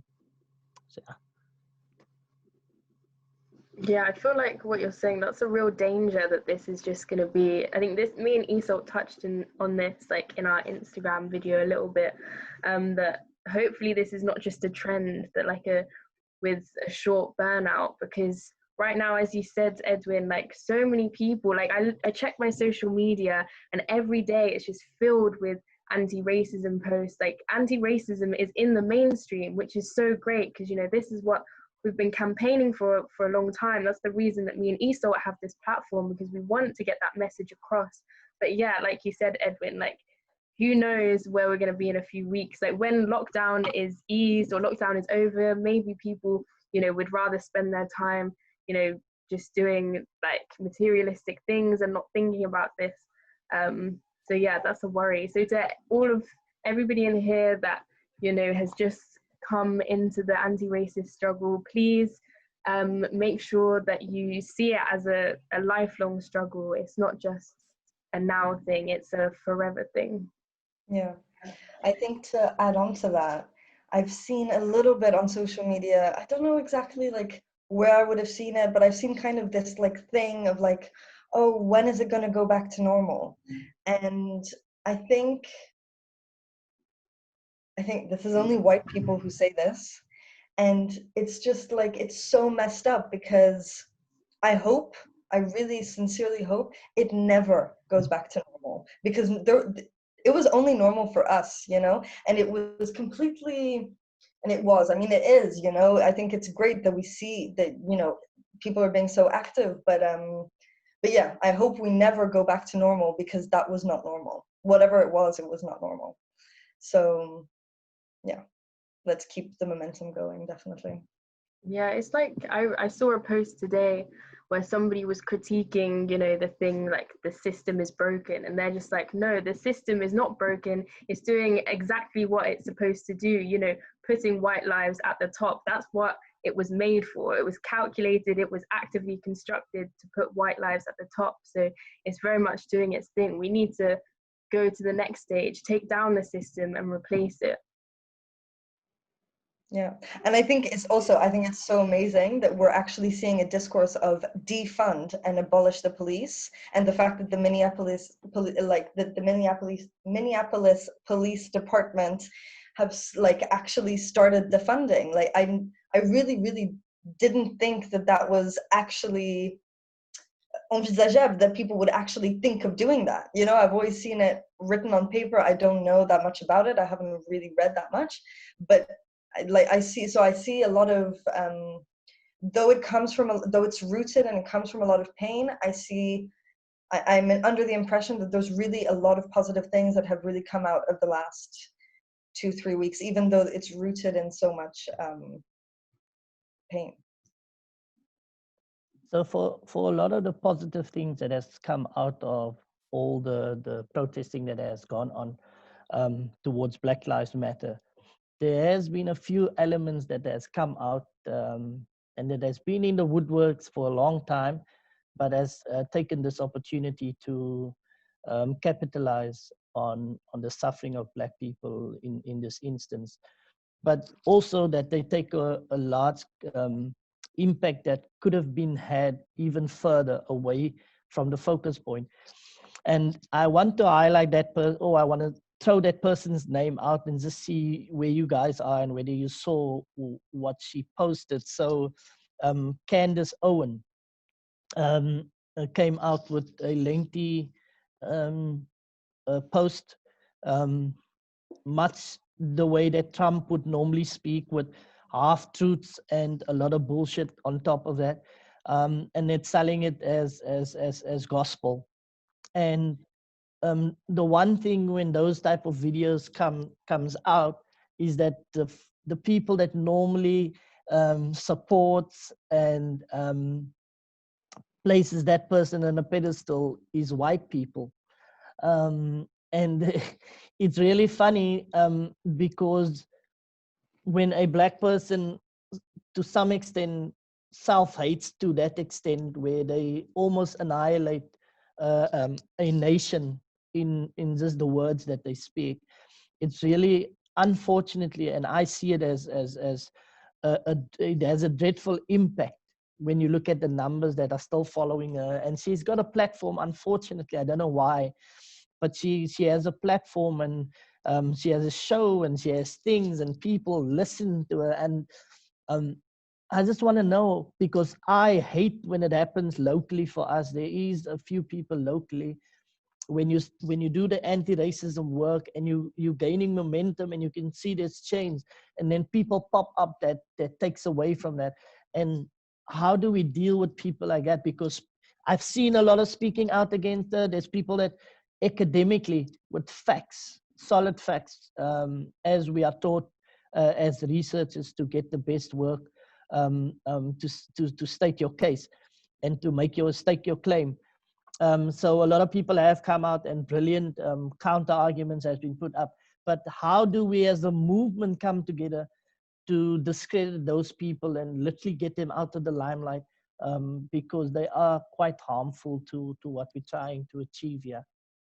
Yeah, I think it's really interesting, like the case of Candace Owens, and like, yeah, the video that she made. Obviously, she always says that she doesn't even believe in police brutality. Apparently, like, it's a myth, like that, you know, Black people have created to just be victims, blah, blah, blah.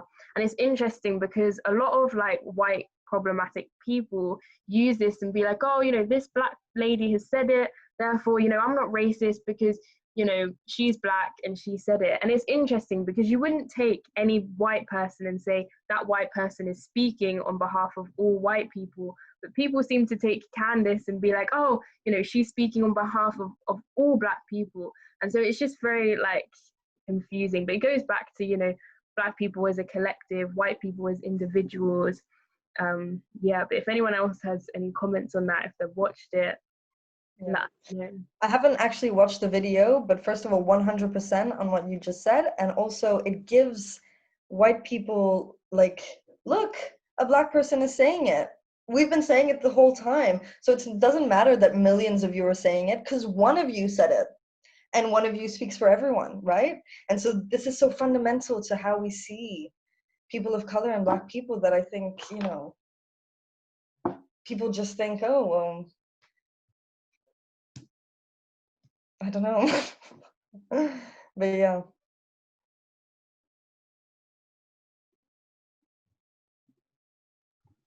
Oh, can I ask you guys a question if that's cool? Of course, yeah. Yeah, so I know you've been talking a lot about how the progress of Black women has always been falling behind white women. And you were talking about how when white women were looking to go to work, Black women being forced into work, and the process has kind of continued.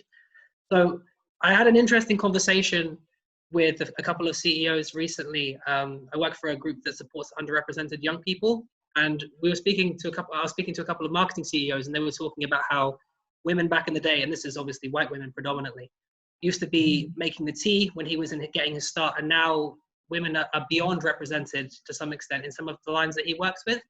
But he was talking about the fact that when it comes to the Black community or people of color in general, there's not at all any representation. Do you think that because white women got representation in this country, in many cases, at least in median salary roles, and now the conversation has started to drift more towards leadership, do you think that as a result, a lot of Black women have been left behind? Because for us and the work that we do, the conversation is still getting Black people into median salary roles because opportunity is still limited in some of the communities that we work in. But the national conversation isn't in that same realm anymore. It's now moved towards how do we get women into leadership roles? Do you think that that's kind of thwarted in some ways, Black women still continuing to progress? Yeah, like 100%. I guess, yeah, on statistics, as you're saying, like if you see the progression of women or women in general, like they have progressed and women have progressed, as you said, into these roles. But, you know, we need to deconstruct things further. And I think right now we are talking, like, as I said in the presentation, like we are talking about intersectionality a lot more.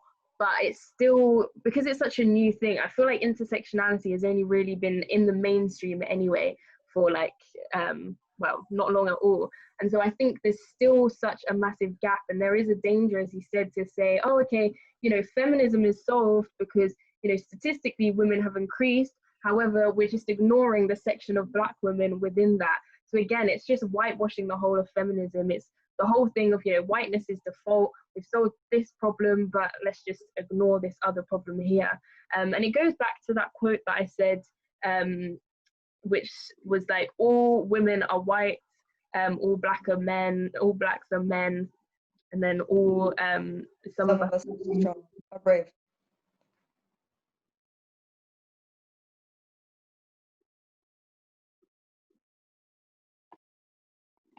Thank you. I wasn't sure if you were going to make a point there. Thanks.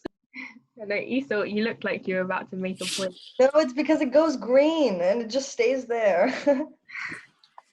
Such a confusing software, babe. Has anybody got anything else to add? Any new points to bring up? Oh, there's something that's been written in the comments. Should I read it out? Yeah. It's just to bring in my perspective as an East Asian woman. It's Clara who says this. It's interesting to draw parallels in the expectation to be silent and sexualized in a, quote, exotic way. In social situations, it's assumed that we don't have our own individual opinions and thoughts. J.K. Rowling perpetuates these stereotypes of Asian women in Harry Potter, where Cho Chang is an alien love interest of a white man, but is tossed to the side for a white woman. Yeah, that's true. Also, Indian women in the same books are represented in a depersonalizing way as twins who are love interests and are willing to share a white man, but yet are cast aside again for a white woman. Yeah. Thank you for sharing that. I think it's interesting. I love it when people deconstruct Harry Potter, because, you know, you read that stuff when you're so young and you just absorb all of this. I mean, like everything else really, but yeah, thanks for sharing that. I think we can definitely all agree that J.K. Rowling is a bit of a trash person these days. Yeah, she's causing a bit of an uproar. Well, she's always caused a bit of an uproar, and she just randomly decides that, oh, like retrospectively, oh, that character was actually trans. I never told you, but yeah. So she's just kind of, I think she likes to stir the pot a little bit and not question her own biases, and doesn't like being called out on them, I think. What's it all really comes down to interesting, white I think, fragility. what's really interesting, like Daniel Radcliffe recently came out and said that because J.K. Rowling had a few months ago, there was a controversy about her saying that trans women aren't women, and Daniel Radcliffe recently said trans women are women, and in direct response to this, and I think we're finding, yeah, J.K. Rowling, the person, is kind of failing herself, I feel.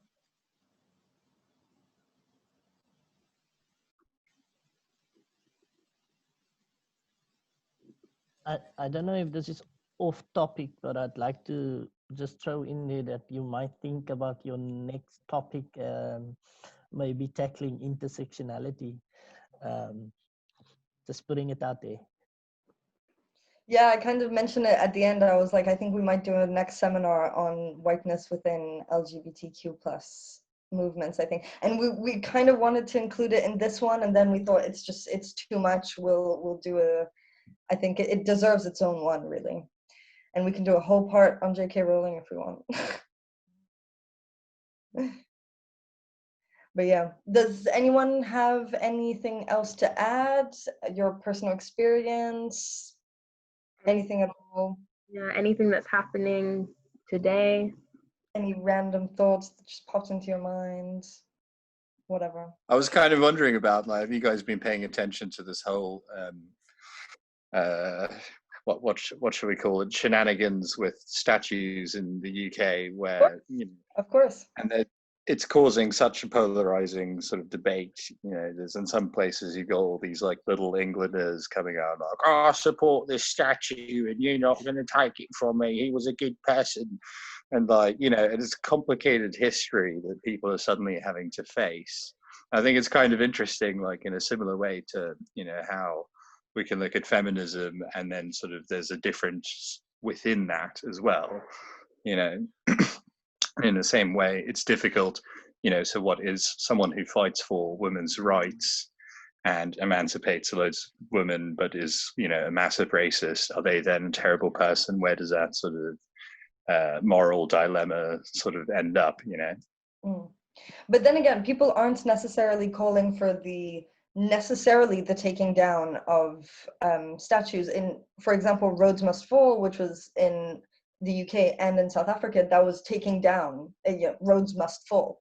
But I think in some cases, I was watching a video about France, about Bordeaux, which is a city in the southwest, and the guy was explaining, he was saying, I'm not he's been advocating, I think he's like a historian, it's so like, he knows so much about the city, and he fights for not a changing of the city, not a changing of the names. He just fights for an explanation of what everything is. And so now, for example, there's big, not necessarily slave owners, more like people who profited off the slave trade, but it's one of those places like Bristol where everyone profited off the slave trade. So it's not like you can pinpoint necessarily individuals. Of course you can, but everyone did, And so and he calls more for like, just write the full story, write that, maybe Germany, maybe the UK doesn't speak German right now thanks to Churchill, or because of Churchill. No, thanks to Churchill. But also the other sides of the story is that Churchill was a racist, and that his position on colonialism in India is unacceptable in today's terms, and we need to, well, in everyday's terms, but and today what we can do is just either put it in a museum or write it. That's the problem. It's just the complete normalization of it. So, and I think actually, to call myself out, and I was saying this to Lisa earlier on the phone, the other day we were talking with some friends. I was talking with Tia on the phone, and they were talking about, so these two girls are in the UK, and they were talking about these statues being taken down and how symbolic it is and everything. And I was saying, and I said, oh, I don't think there's that many statues of slave owners in Paris. And then I literally just looked around and I was like, oh my God, how could I possibly think that? And that was 2 days ago. So and to like, it's not necessarily slave owners, but it's just like colonialists and people who, it's just all these, I don't know. And so it's just that's the problem really, is that it's just so normal that we can't even like question it. I just noticed something really interesting recently. Someone I worked with, and I had no idea because I worked near to where that Edward Colston statue is that got knocked down. And someone who I worked with was saying, and she's black, she was saying that her granddaughter goes to a nearby school, and just talking about the impact that sometimes the history of these statues can have. Some of the children, including black children, had to go over there every single year when they graduated at the end of the year and throw their flowers onto the statue. And she was saying how uncomfortable it made the daughter feel, and whenever she mentioned anything to the school, it just wasn't being taken seriously. Mm-hmm. And I think some people have kind of underestimated the fact that not only is walking past some of these statues a painful memory for some, but also some people are made to celebrate some of these things. One of the popular local buildings is called Colston Hall still, and there's been there's been a lot of noise made for years to get that changed, and progress has been so slow that sometimes with these things you just need someone to come in there and just start making something happen to open the door up. Yeah. Yeah, and I think perhaps, tell me if I'm speaking out of space, but out of my place, but I feel like perhaps this could be really related to what Nanti, you were saying earlier about generational trauma. And it's, not only the celebration of those people, but also just the normalization of their presence everywhere must be very, very triggering. If you're a South African and you see a statue of Cecil Rhodes every day on your university campus, that shit's hard, that's not, it shouldn't be there. So I feel like perhaps it feeds into just everything, it but not only white supremacy, but also people of color's internalization of it and stuff. I don't know, what do you think? Yeah, totally agree. It also, as you say, it feeds on internalizing. We are, because we don't see ourselves also in the statues. Mm-hmm. So we don't see ourselves, therefore we are worthless, and you just buy into that because it's like watching movies and you only see white people being in their starring roles, and this is just what you internalize, that the white skin is the superior skin, and you internalize that the black skin is the inferior. So for me, I really think they should go into museums, but also, I love history, and for me to pass my matric year, I needed to memorize and study the short terms and long terms of World War II causes. I can tell you that in my sleep. I can tell you what happened before. I was never taught the history of my country. It's something that I just started to learn now as I'm older and to read about. So can you imagine how that is just engraved in us, and I didn't know anything about what happened in the Congo, for example, and here's a man that we should be studying alongside Hitler. He was worse than Hitler. We should know about him. These things should be written down, they should be part of our education system. We should know about these things. And also I wanted to talk about the map that comes out every Women's Day. Oh my gosh. And every year it's the same. I remember just thinking, I need to start a campaign against this map, and you find even my white feminine friends who are thinking they are so open, they are anti-racist, who keep forwarding this map, the year when women got the right to vote. And every year we need to keep telling them, no, it's the years when white women got the right to vote, because by keeping passing around this map, you are again affirming that we Black women and brown women, we are not women, we are not human. You are really putting us away from the human race. You're saying this is when women, then what are we? Because those years that are on that map don't include us.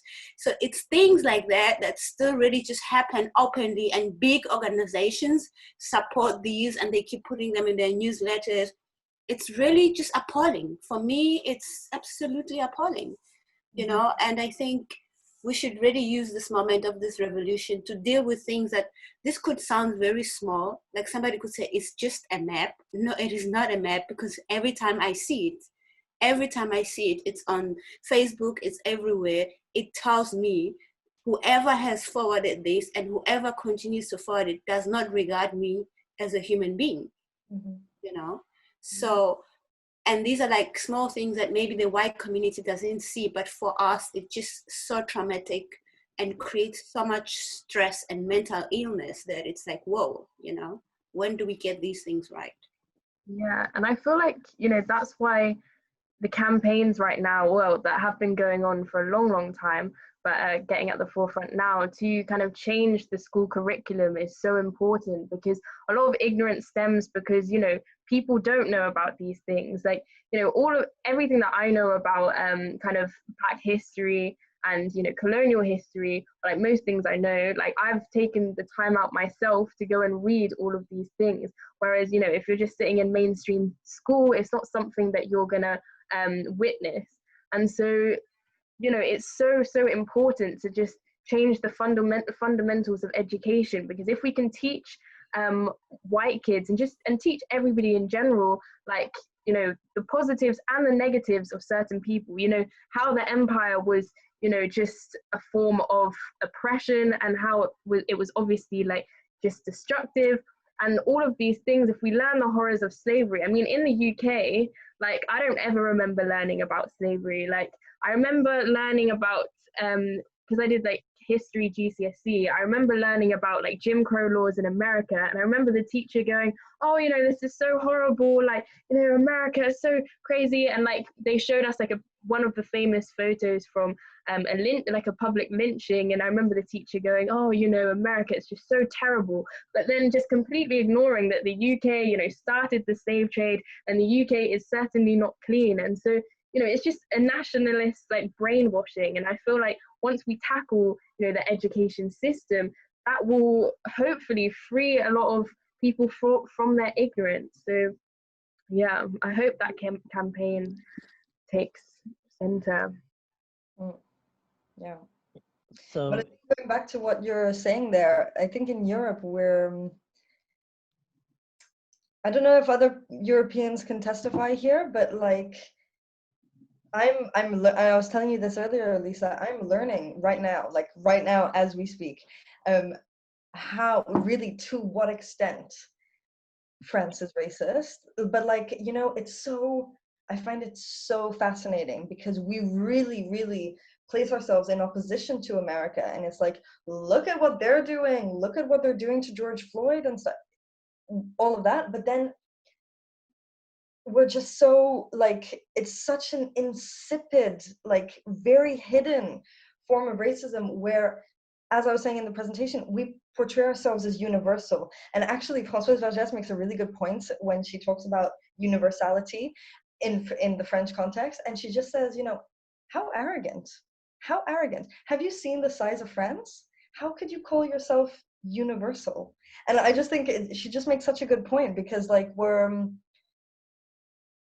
I don't know, we're just, as we said in our live on Instagram when we were talking about George Floyd, like we're so quick to criticize the United States, but we're incapable of being critical of our own, of the fact that we created what is now the United States, you know?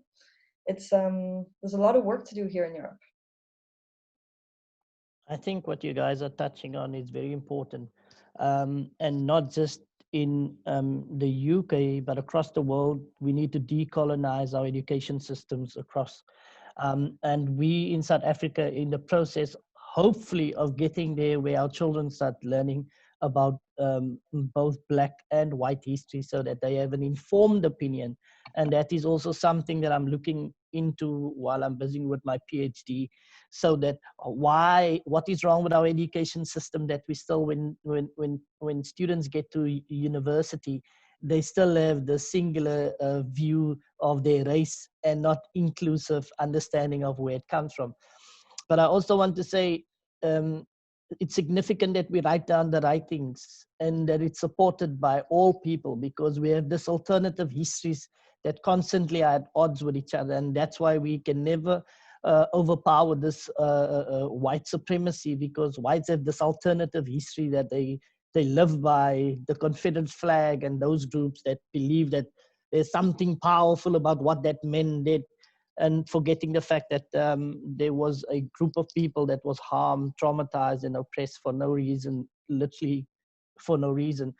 But I also want to highlight the fact that it's important to understand, and I think us on this page and us in the different areas where we have political or social clout need to carry this momentum further, as I said earlier, because of the fact that while it's very significant what is happening now, and we're taking down the statues and it's very significant, it has a major impact for the anti-racism movement.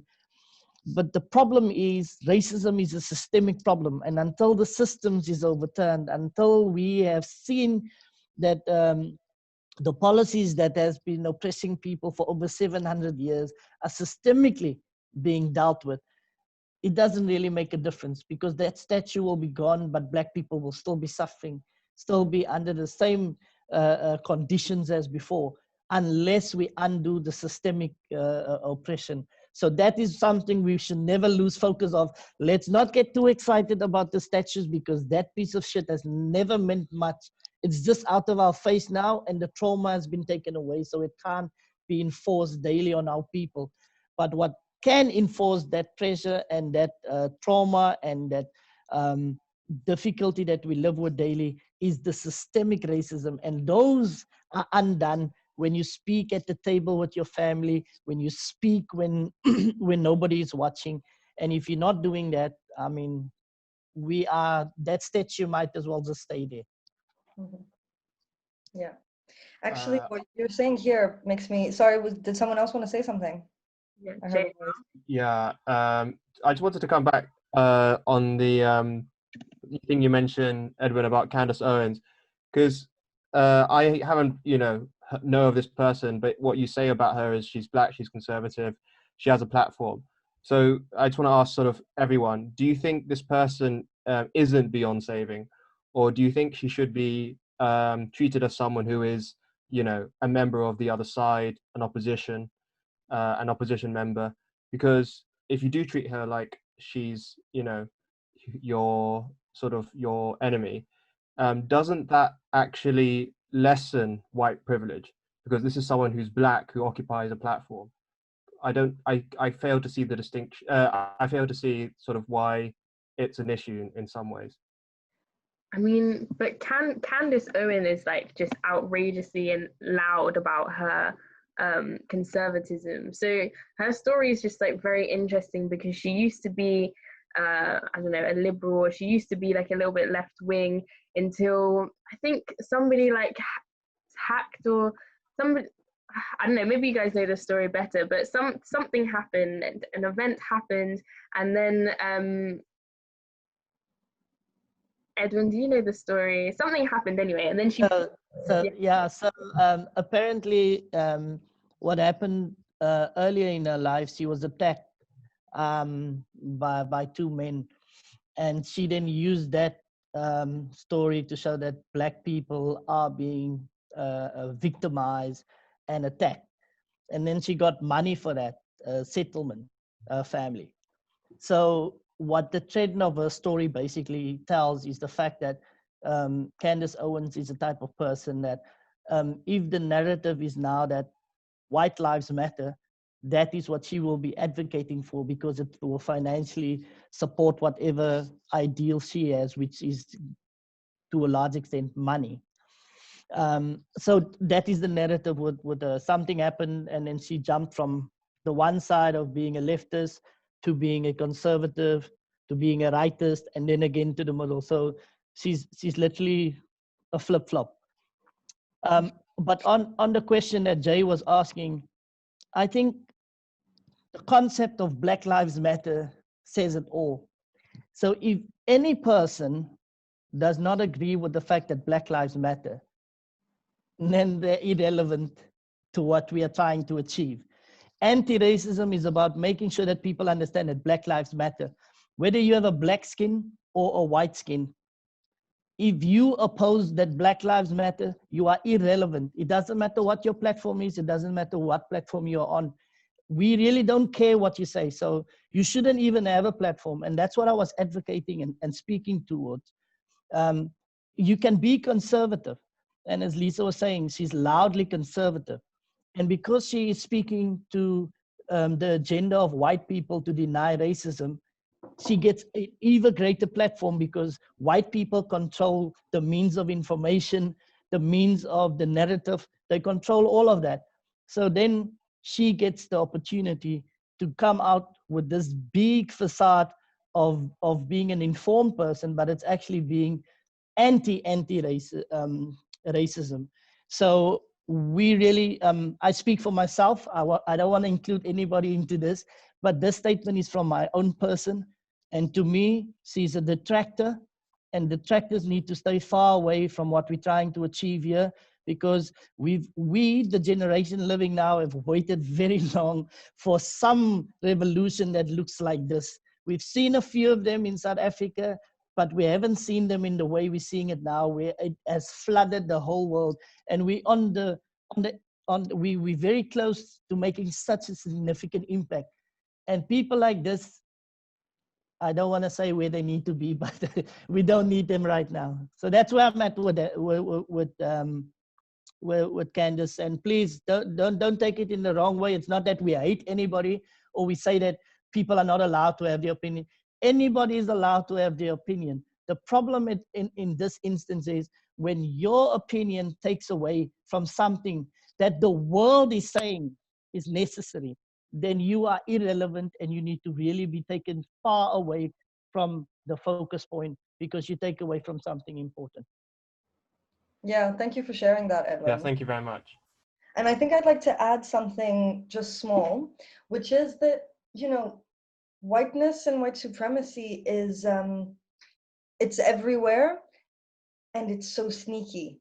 And it doesn't really matter what color you are. It's not really about the whiteness, you know. It's not about white people. It's about the whiteness in white people. So the fact that she's a person of color doesn't, or that she's black, doesn't really matter, essentially, because people of color are all, the whole point of whiteness is that it serves to protect whiteness. So a black woman spewing racist things like that, at the end of the day, she's just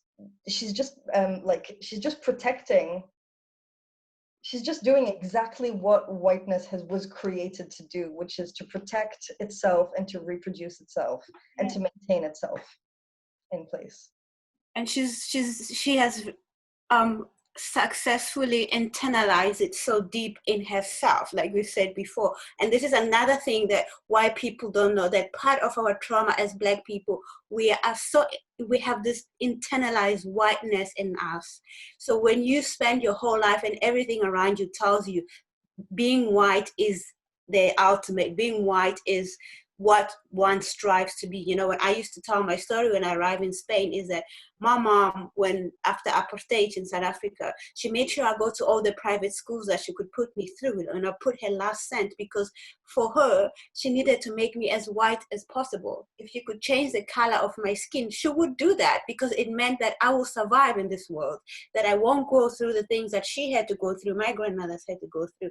So therefore, it's almost as if it's a trophy. Whiteness is a trophy, you know, and we all go through that at some stage in our life where we feel we need to speak English through our nose, looking down at other people of color who don't know how to speak English properly. And this is how it all comes out, you know. We have this racism thing. I don't want to call it racism because it's not, but it's like prejudice against each other, you know, classism and everything. We feel like, okay, if I'm higher class and I'm a Black person, I'm better than the other people. This is the whiteness that is very the trauma of internalized racism that white people don't know anything about, that this is how we're functioning every day. How we judge how we look, we judge our hair, we judge how we speak, how we navigate the world is like, we have this idea and knowing that the closer you are to whiteness, the more chance you have of surviving, the more chance you have of being in the corporate world, the more chance you have of making it. So for me, people like her, I don't have any hate towards in any way. I just don't even listen, because I see a woman who is just going through deep internalized whiteness in her, and she's really absorbed it, and she's going through a lot of trauma because she's hating on herself, and I can identify with it clearly, so it's yeah, I just wanted to say that it's the internalized white supremacy that we have inside of ourselves. Thank you for sharing that. That was very insightful. Yeah, Nonti, I wanted to just latch onto something that you were saying, the internalized racism. I don't know if any of you have picked up on this, but it happened in South Africa about 2 weeks ago when Black Lives Matter started. We were all unified in fighting against and for the anti-racism project. But then there is a psychological warfare within racism that white people hold the card to, and that they play in a specific time when they need things to change and the narrative to change.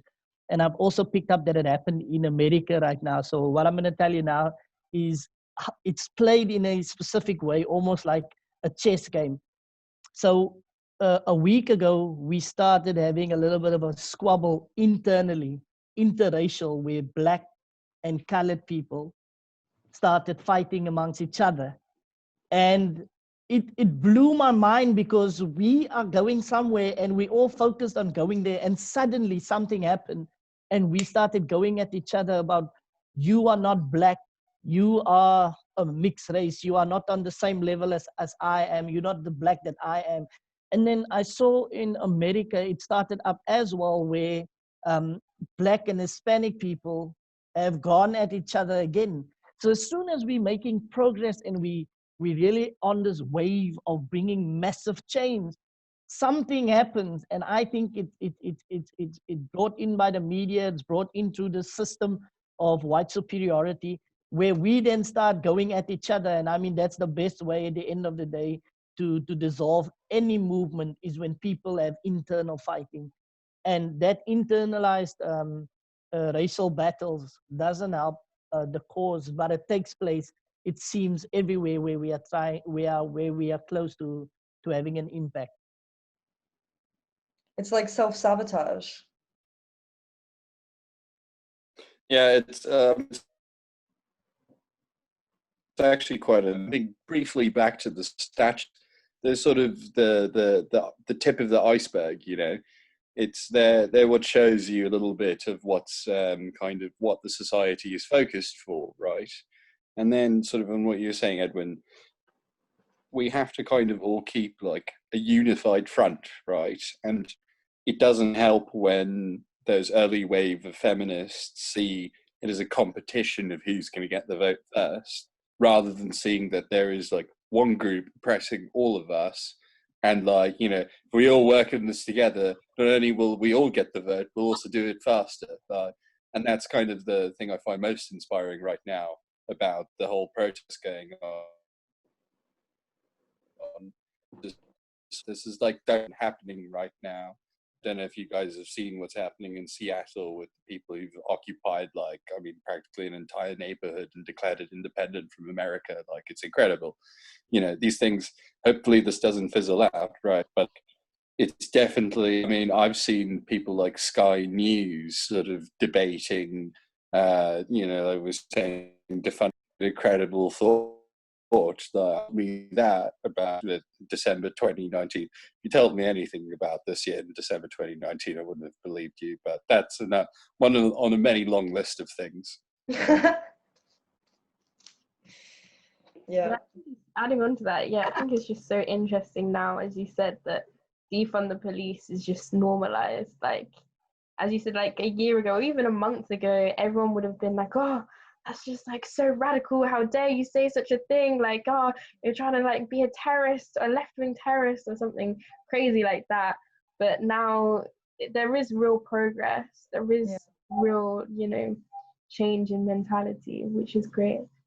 But I've Yeah, just and I don't think it helps that like the first bit of this year we had like focused on the firefighters at the start, and there was the nurses, and our like conclusion from that was like, wow, fuck, no one's going to come up. And then we go to the police in like the sort of first bit of the second of the year, and they look like, you know, what, like something from the future that's come to kill us all. Like, yeah. I'm Yeah, going to I don't share know. my final point. Sorry. No, go ahead, Edwin. I just saw something on Facebook and I thought I have to share with you guys, and it also feeds into the protest. And you know that there's been this narrative that has been taken away from the movement, the looting. And somebody just put something up, a poster, a protester poster that says, if you don't like looting, you will hate the British Museum. Yes. I love that. another thing from Facebook I've seen it, why don't we take down all the statues and put them in the British Museum? And since they'll need so much space to put all these statues in, we can give all that stuff back that they stole from everywhere else, right? Yeah. Yeah. Just there's a comment from Clara here, which is, I think it's relating to what we were saying earlier. So about the self-sabotage of putting like various minority groups fighting against each other. And she says the model minority stereotype placed on East Asians is really detrimental to other minority groups, especially Black people. Are you going, Nanti? Bye-bye. The model minority stereotype placed on East Asians is really detrimental to other minority groups, especially Black people, and it's used as a racial wedge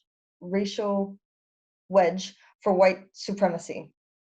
Model minority is a demographic perceived to achieve higher economic successes. Yeah, that's interesting.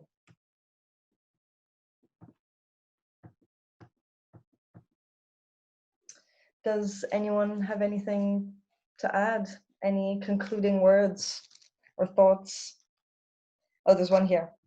Thanks a lot for you guys. I learned a lot. I got reference to crimeandjustice.org.uk and Are Prisons Obsolete?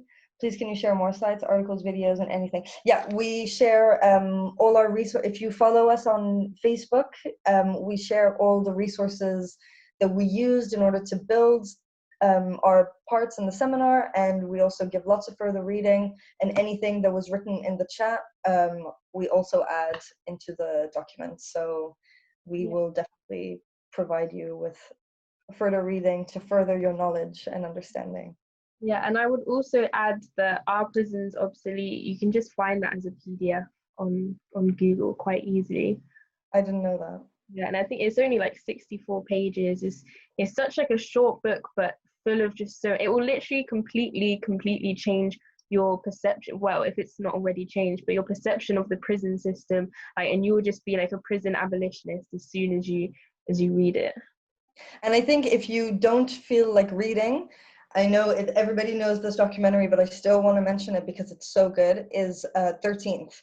And if you're not very aware perhaps of how the prison system works in the United States and what they're trying to do here in France, I really highly recommend watching that documentary because it really explains how we've shifted from slavery to Jim Crow to mass incarceration of Black people. And that is, you know, there's one red thread that links all of those together, and that is white supremacy. So it's I really recommend that documentary because all the people who speak in it are amazing. You have Angela Davis, Van Jones, like really like strong Black leaders, like Black Panther activists and stuff. I don't even know who made the documentary, but it's great. It's really, really good.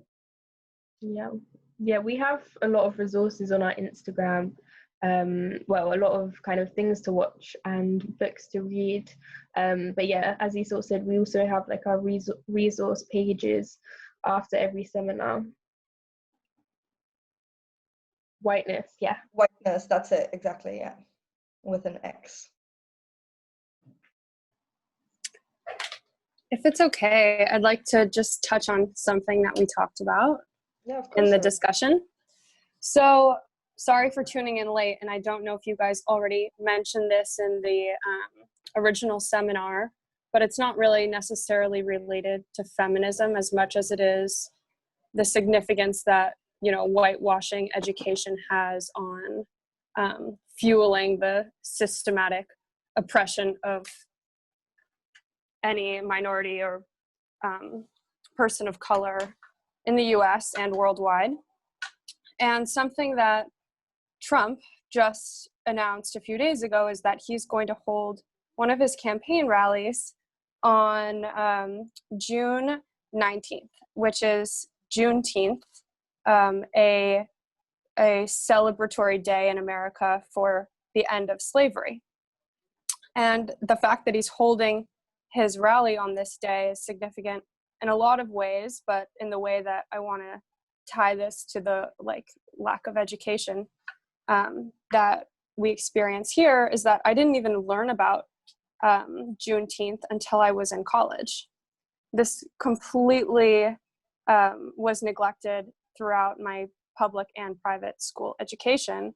And on top of that, he's holding his rally in Tulsa, Oklahoma, where they had the Tulsa massacre. And I don't know if you guys know what that is. You probably do, but it was where a bunch of white people came in to Black Wall Street, a successful area in Tulsa, Oklahoma, predominantly Black, and killed 300 people. And it was a massacre that is so neglected also in history and in our education, that this was another event that I learned not in my liberal California schools, but in college and a social justice class. I mean, how you shouldn't have to take a class on social justice to learn the facts of what happened in the country, and the fact that he is purposely holding a rally on that day, you know, with all of his supporters who are racist and Confederate believers, and just like he is really symbolic. But also, so many people don't even realize the symbolic nature of it because, you know, I could say that they're ignorant, but maybe they just didn't look into the history. But the fact is that it wasn't explicitly taught in school. So I just want to, ask if you guys have similar experiences in school, and how you feel about this particular, the symbolic nature of this event happening in this place on this day. Yeah, I think it's incredibly violent to do that. I think whoever told him to do that is smart, because they know that they're doing that in the midst of, Black Lives Matter doing pretty well. And I think perhaps it's even strategic in the sense that, they know that Black Lives Matter is going to argue with that and call it out. And so in the face of people who don't understand the symbolic violence of that, Black Lives Matter loses credibility, if you see what I mean, because it looks like they're getting angry over something that doesn't matter. But the whole point is Black Lives Matter, and one of the ways that Black Lives Matter is that we need to remember the lives that were lost. And so, yeah, I think, thank you for bringing that up, because I didn't know that, and I think that's really messed up. And if it comforts you, France is just the same. We have 4 hours in our school curriculum that are on slavery, in total, counting the hour of tests, so it's only 3 hours.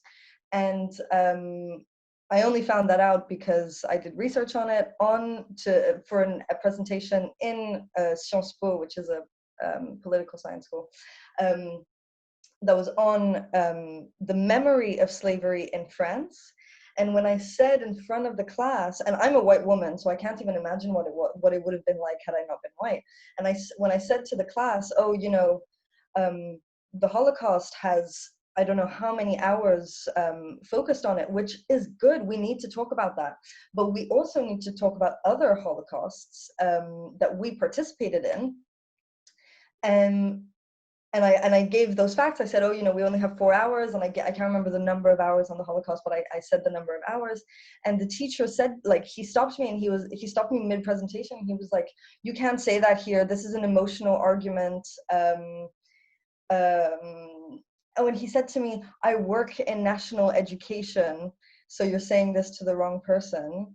And so the only reason I'm saying this is just to reassure you that white supremacy is global. It's not only, I know it seems caricatural in the United States, almost like a joke, but I think that pattern of what you're talking about is maybe those of you who live in the US, in the UK, or in Italy or South Africa, maybe you can confirm your experiences. But for me, definitely. Yeah.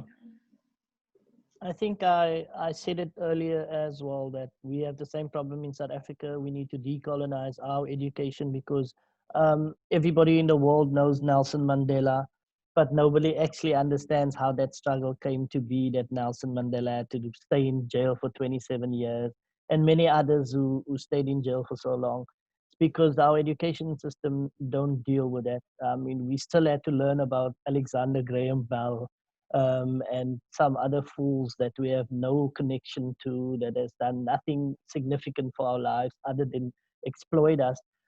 And then on the other point, I wanted to say, you should never be surprised with Trump. He comes across as stupid, but everything is intentional, I promise you.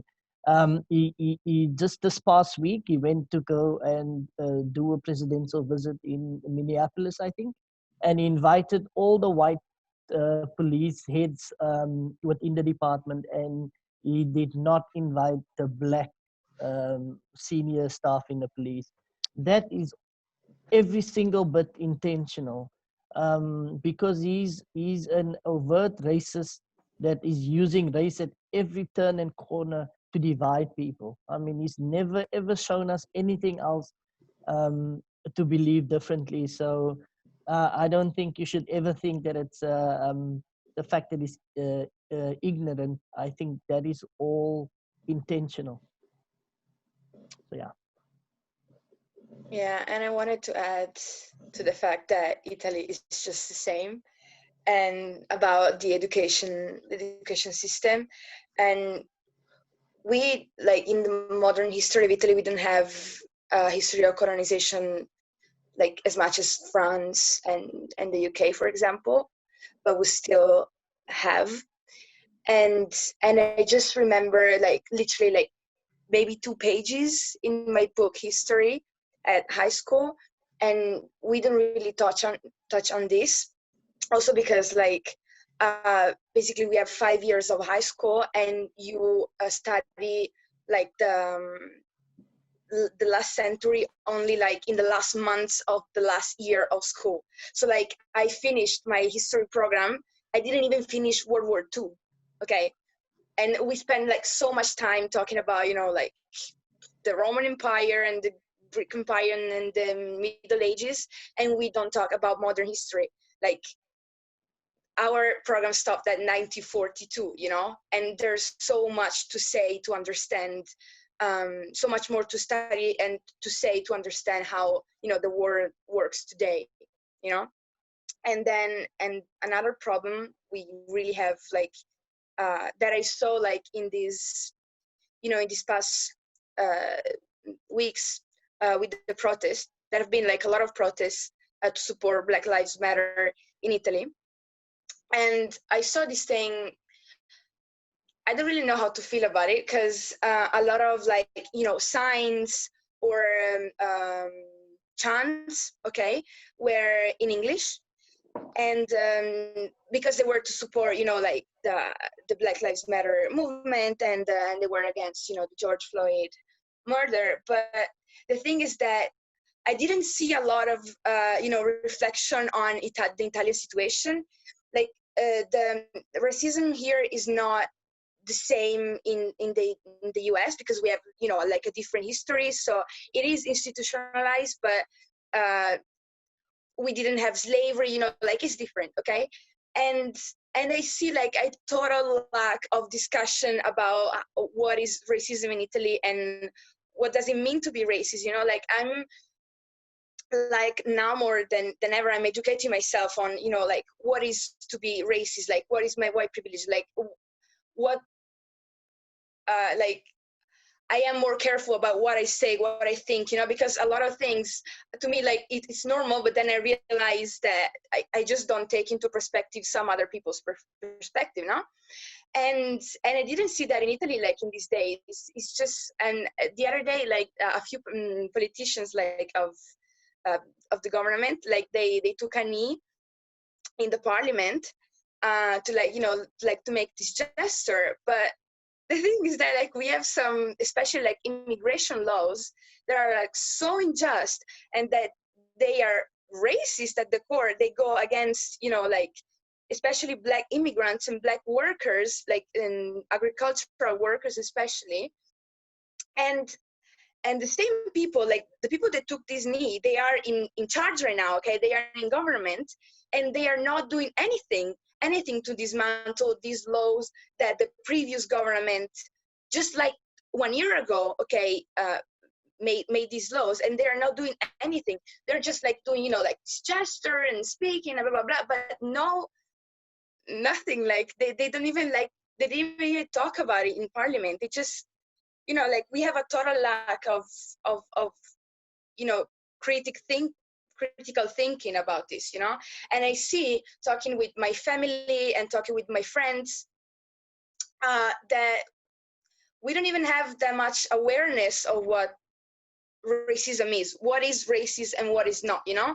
Like we consider, okay, racism, you know, like the post that you guys made on whiteness, like, you know, KKK is racist and, you know, like killing black people is racist, but then all the stuff that is, you know, above the water in the iceberg, okay, like all this stuff that is like the real racism, you know, because we don't even realize it.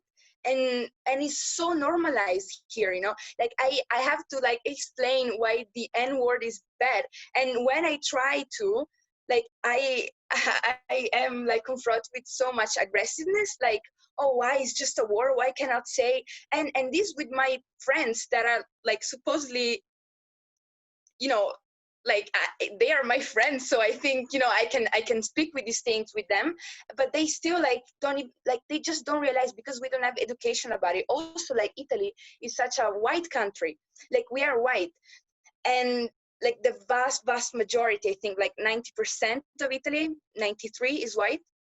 So we don't even have to like confront ourselves with these issues, because we don't have black people like here. I'm not excusing ourselves at all, okay, but I'm just saying that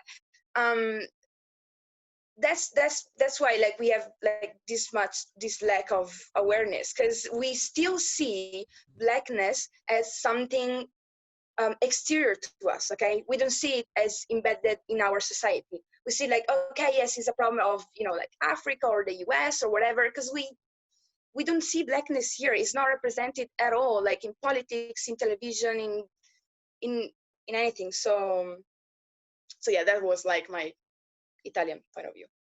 So, yeah. Yeah, definitely. Like I resonate this like similarly in the UK, you know, obviously we know that the UK is super racist, but you know, even us, like we like to be like, oh, you know, that's a trouble across the pond, like we don't need to talk about that. But something you also addressed in there was kind of like this performative activism, the fact that, you know, people taking a knee but not actually doing anything. And I feel like there's so much of that right now. And you see companies such as, I think Esau posted this on our whiteness thing, like companies such as L'Oreal, who when Monroe Bergdorf, basically L'Oreal and Monroe Bergdorf like had a partnership for a while, and then Monroe like started talking about like white supremacy, and then allegedly L'Oreal like sacked, well, not allegedly, L'Oreal sacked Monroe from the campaign, and then now, you know, they're doing the Blackout Tuesday, and Monroe just like called the company out, just like, this is literally performance. You have literally sacked me in the past for talking up about these issues. And it's the same thing of, you know, when it's Pride Month and like all of the companies just put like the Pride banner on their like Instagram like profiles or like into their like company logos, and they do that whilst actually doing nothing for the cause. And like, I think there's such a tendency like within companies to even like capitalize on it. Like I read an article, an essay today, which I'll put on the resources sheet. And so the essay was talking about like the whiteness in the Me Too movement, but it talked about like the capitalism of trauma and how in this time companies are using this to you know, to capitalize in a way, you know, oh, we're morally superior, like blah blah blah, when in reality on a day-to-day they're still oppressing, you know, marginalized people, they're still oppressing Black people, people of color. Like in Pride Month, even if they have like the Pride logo, they're still, you know, oppressing you know, LGBTIQA plus people. So yeah. And I think going back to what you were saying earlier, Angelica, regarding the denial, I think, so this is something that we said in our live about George Floyd and the American situation, and I kind of want to just bring it back to France for a second. In France, there's a singer called Camille Jordana, who said, she's a singer and an actress and stuff, and she said on national television that as the descendant of an Algerian woman, or as a woman with Algerian heritage, she feels unsafe in front of the police in France. And I don't think there's anything controversial about that. I think that is a fact. And she was met with like absolute uproar. The Minister of Interior called her a liar. He said that she was in like, he said that it was hate speech and lies, and anyway, loads of white fragility right there. And when in fact, you know, she's not even saying white people make me feel unsafe, she's saying the police makes me feel unsafe. She could have said the white institution of the police, she didn't. But anyway, and what I find so interesting with this whole situation of what's going on right now is that that happened, and then I think literally like a couple of days later, if not like at the same, I'm not exactly sure time-wise how it happened, but she said that on TV, on national television, and then just after George Floyd died, and there started to be like, you know, people started, you know, it made media coverage. And so in France, I think the French government is so quick to distance themselves and to be like, look at what, exactly as you said, Lisa, look at what they're doing on the other side of the pond, and kind of totally forget the shit that you were saying to that woman online 2 days ago. And it's the same people that are going to say that. It's the same people. He's going to, like, Castaner, our Minister of Interior, he has, I mean, it's just insane. And then at the same time, those same people call Assad Traoré, who's a Black woman activist who's fighting for justice for her brother who was killed 4 years ago, they'll call her a thug. And so, you know, it's just kind of, it's just complete denial of, which it's very European. It's very European. And I think perhaps I think it's very important for us to listen and to hear African-American voices. But in Europe, we need to, I don't know, find a way for non-African-American voices, but non-white voices here in Europe to be as loud as what African-American voices have achieved. I don't know how we can do that, but yeah, the denial is real, I think.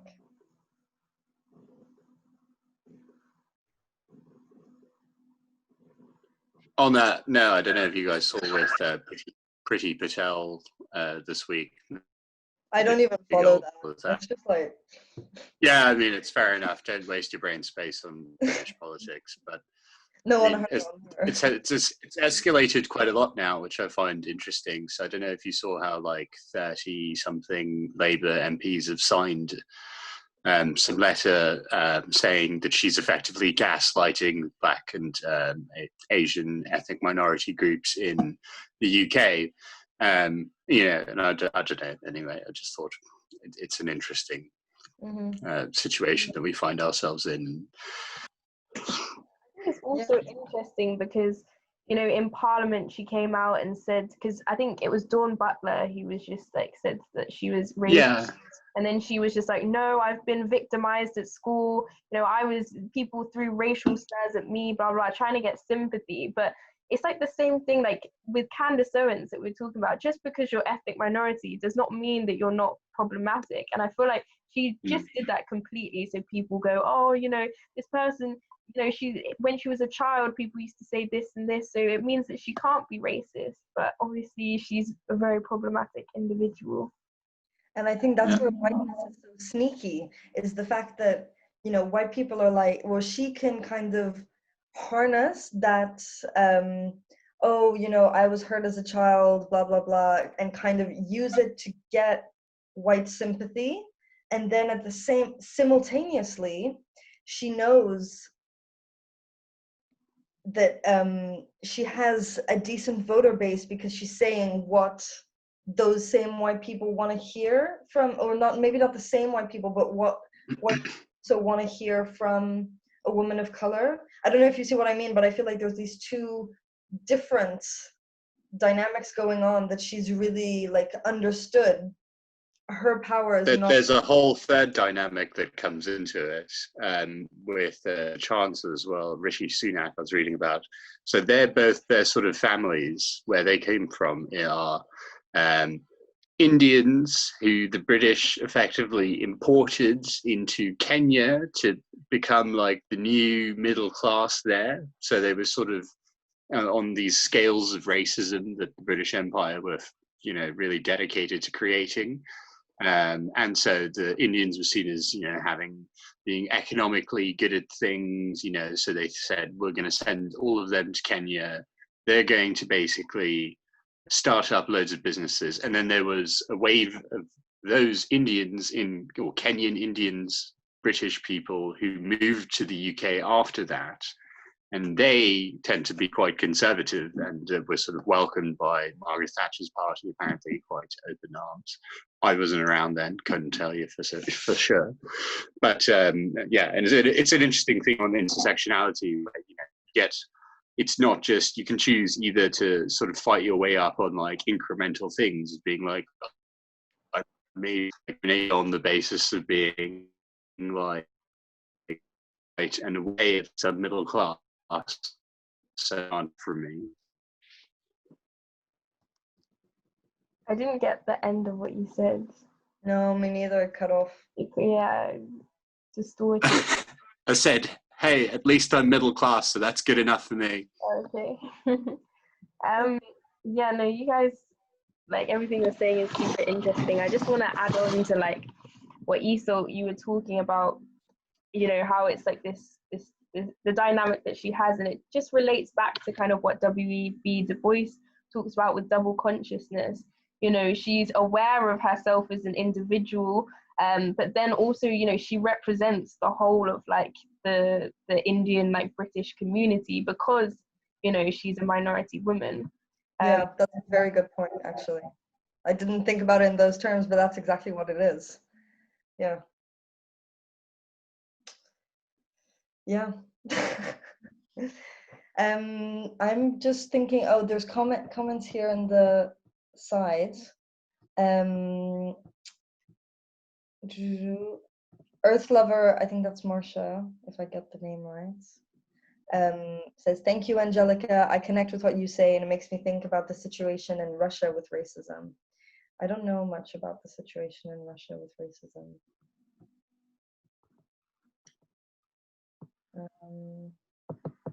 Somebody said, Roberto said, the education system needs to change.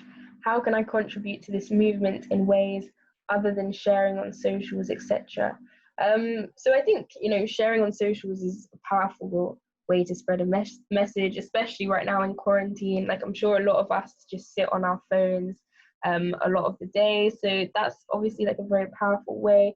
But I think as well, you know, just having, I don't know if you mean like specifically the education, like change movement, or just like the racism movement in general. But if you're talking about the anti-racism movement in general, then it's just about, having conversations with people around you, with friends, with partners, with family, and just, really condemning when people say something racist, because I think in the past, people have let things slide a lot, and this is where things, build up and build up, because if somebody says something, they think it's unproblematic, nobody's going to call them out, and then they're going to do it again until, they're a racist. And so that's, one way. Also reading, watching things, if you see like direct racist acts, stopping them like in public, things like that. Yeah, if you're talking specifically about how do you contribute to the education reform movement, there's a lot of petitions right now about this movement. I'm sure around, like, obviously in the UK, but I'm sure like in loads of other countries as well. Yeah, I think there's groups that are specifically like targeting that issue. Yeah. I think to add to what you were saying about engaging in conversation with people, I think that's where our real anti-racism work lies. First of all, with ourselves. And, in the presentation at some point I said, like, we need to,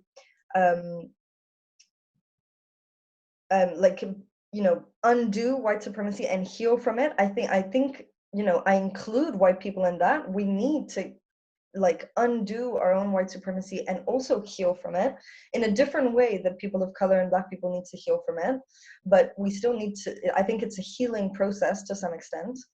But also I was watching a really insightful video. I can't remember the name of the person who shared it, so I'll give it in the resources, but this person was talking about, she talks about this video of this girl who's arguing with her parents about George Floyd and why George Floyd died, and I haven't seen the original video. I don't know exactly what that girl was saying to her parents, but basically this Black activist, she was like, I'm grateful for this teenager for what she's doing, for the fact that she's trying to speak up and stuff, but the problem is that she tackles the conversation from a perspective of like, kind of, a little bit of like kind of, rather than talking about the whiteness of police as an institution and the violence of whiteness, rather than talking about that, they kind of go, like, the conversation is about whether or not George Floyd should have been killed and whether or not George Floyd was a thug. And this is, I didn't see the video, this is the message that I got from what the girl was saying. And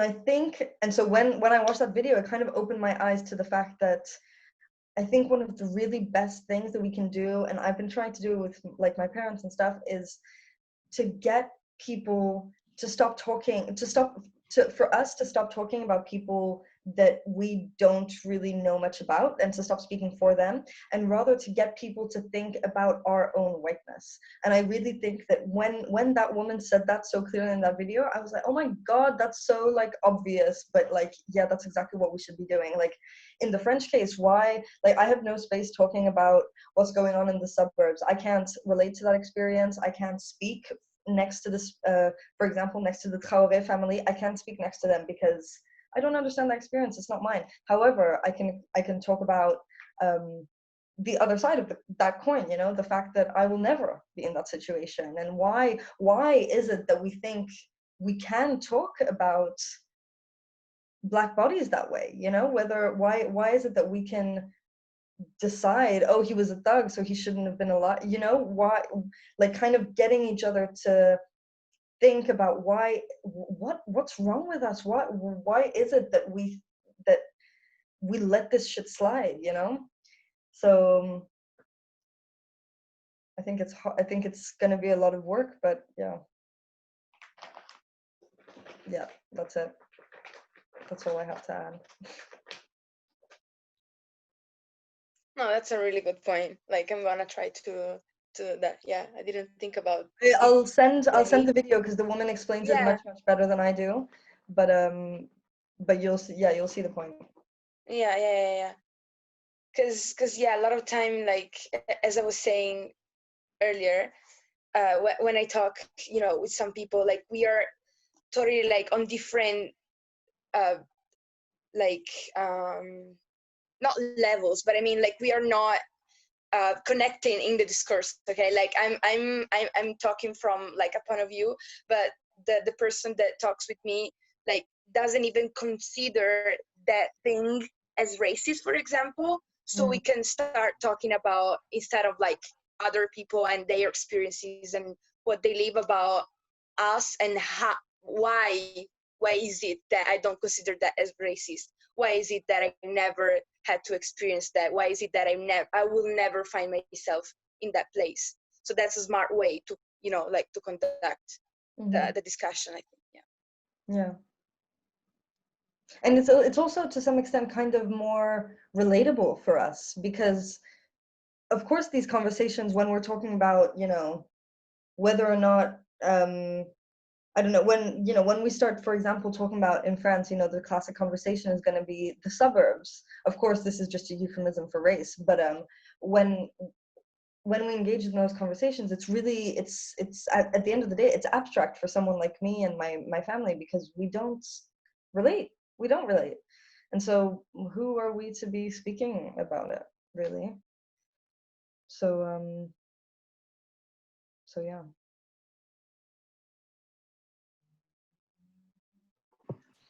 Does anybody want to say any more?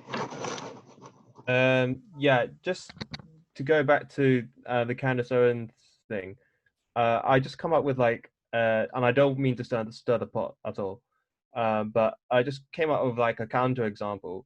Because what happens if, because in America, the fringe, if you look at the fringe, like white supremacy and stuff is so strong, it's so big that you can, it's very palpable. What happens if Candace Owens becomes a target by, a major group of conservative white supremacists who don't like the fact that she's black, even though she's, as I've heard, supports Trump, supports conservatism, etc. Would you, and so surely by that point, right, black people should go up to support her, surely in that circumstance, right? I mean, I would argue it's not black people's responsibility to, help people that are speaking against them. And I think, there is probably conservatives who don't like Candace Owens because of the color of their skin.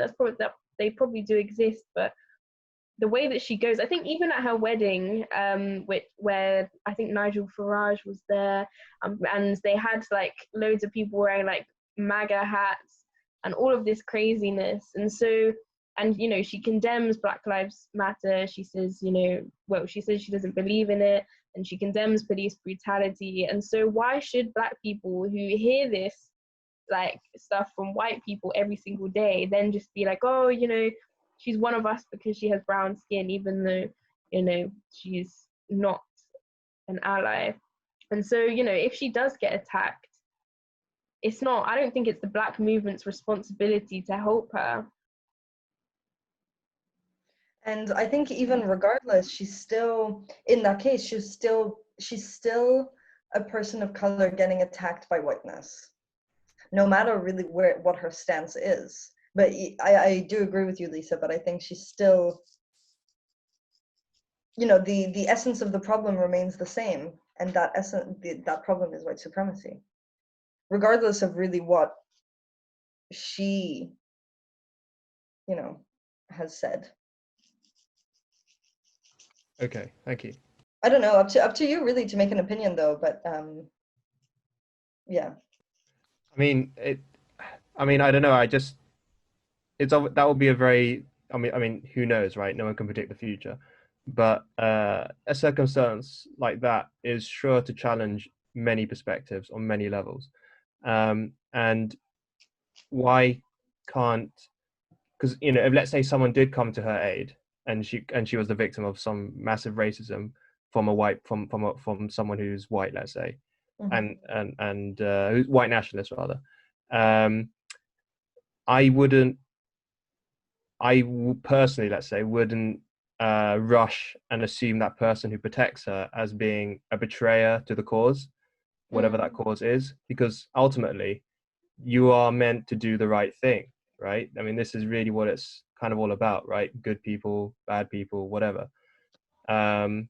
So insofar as you can criticize Candace Owens' politics, you can disagree with what she stands for, or like the position she holds.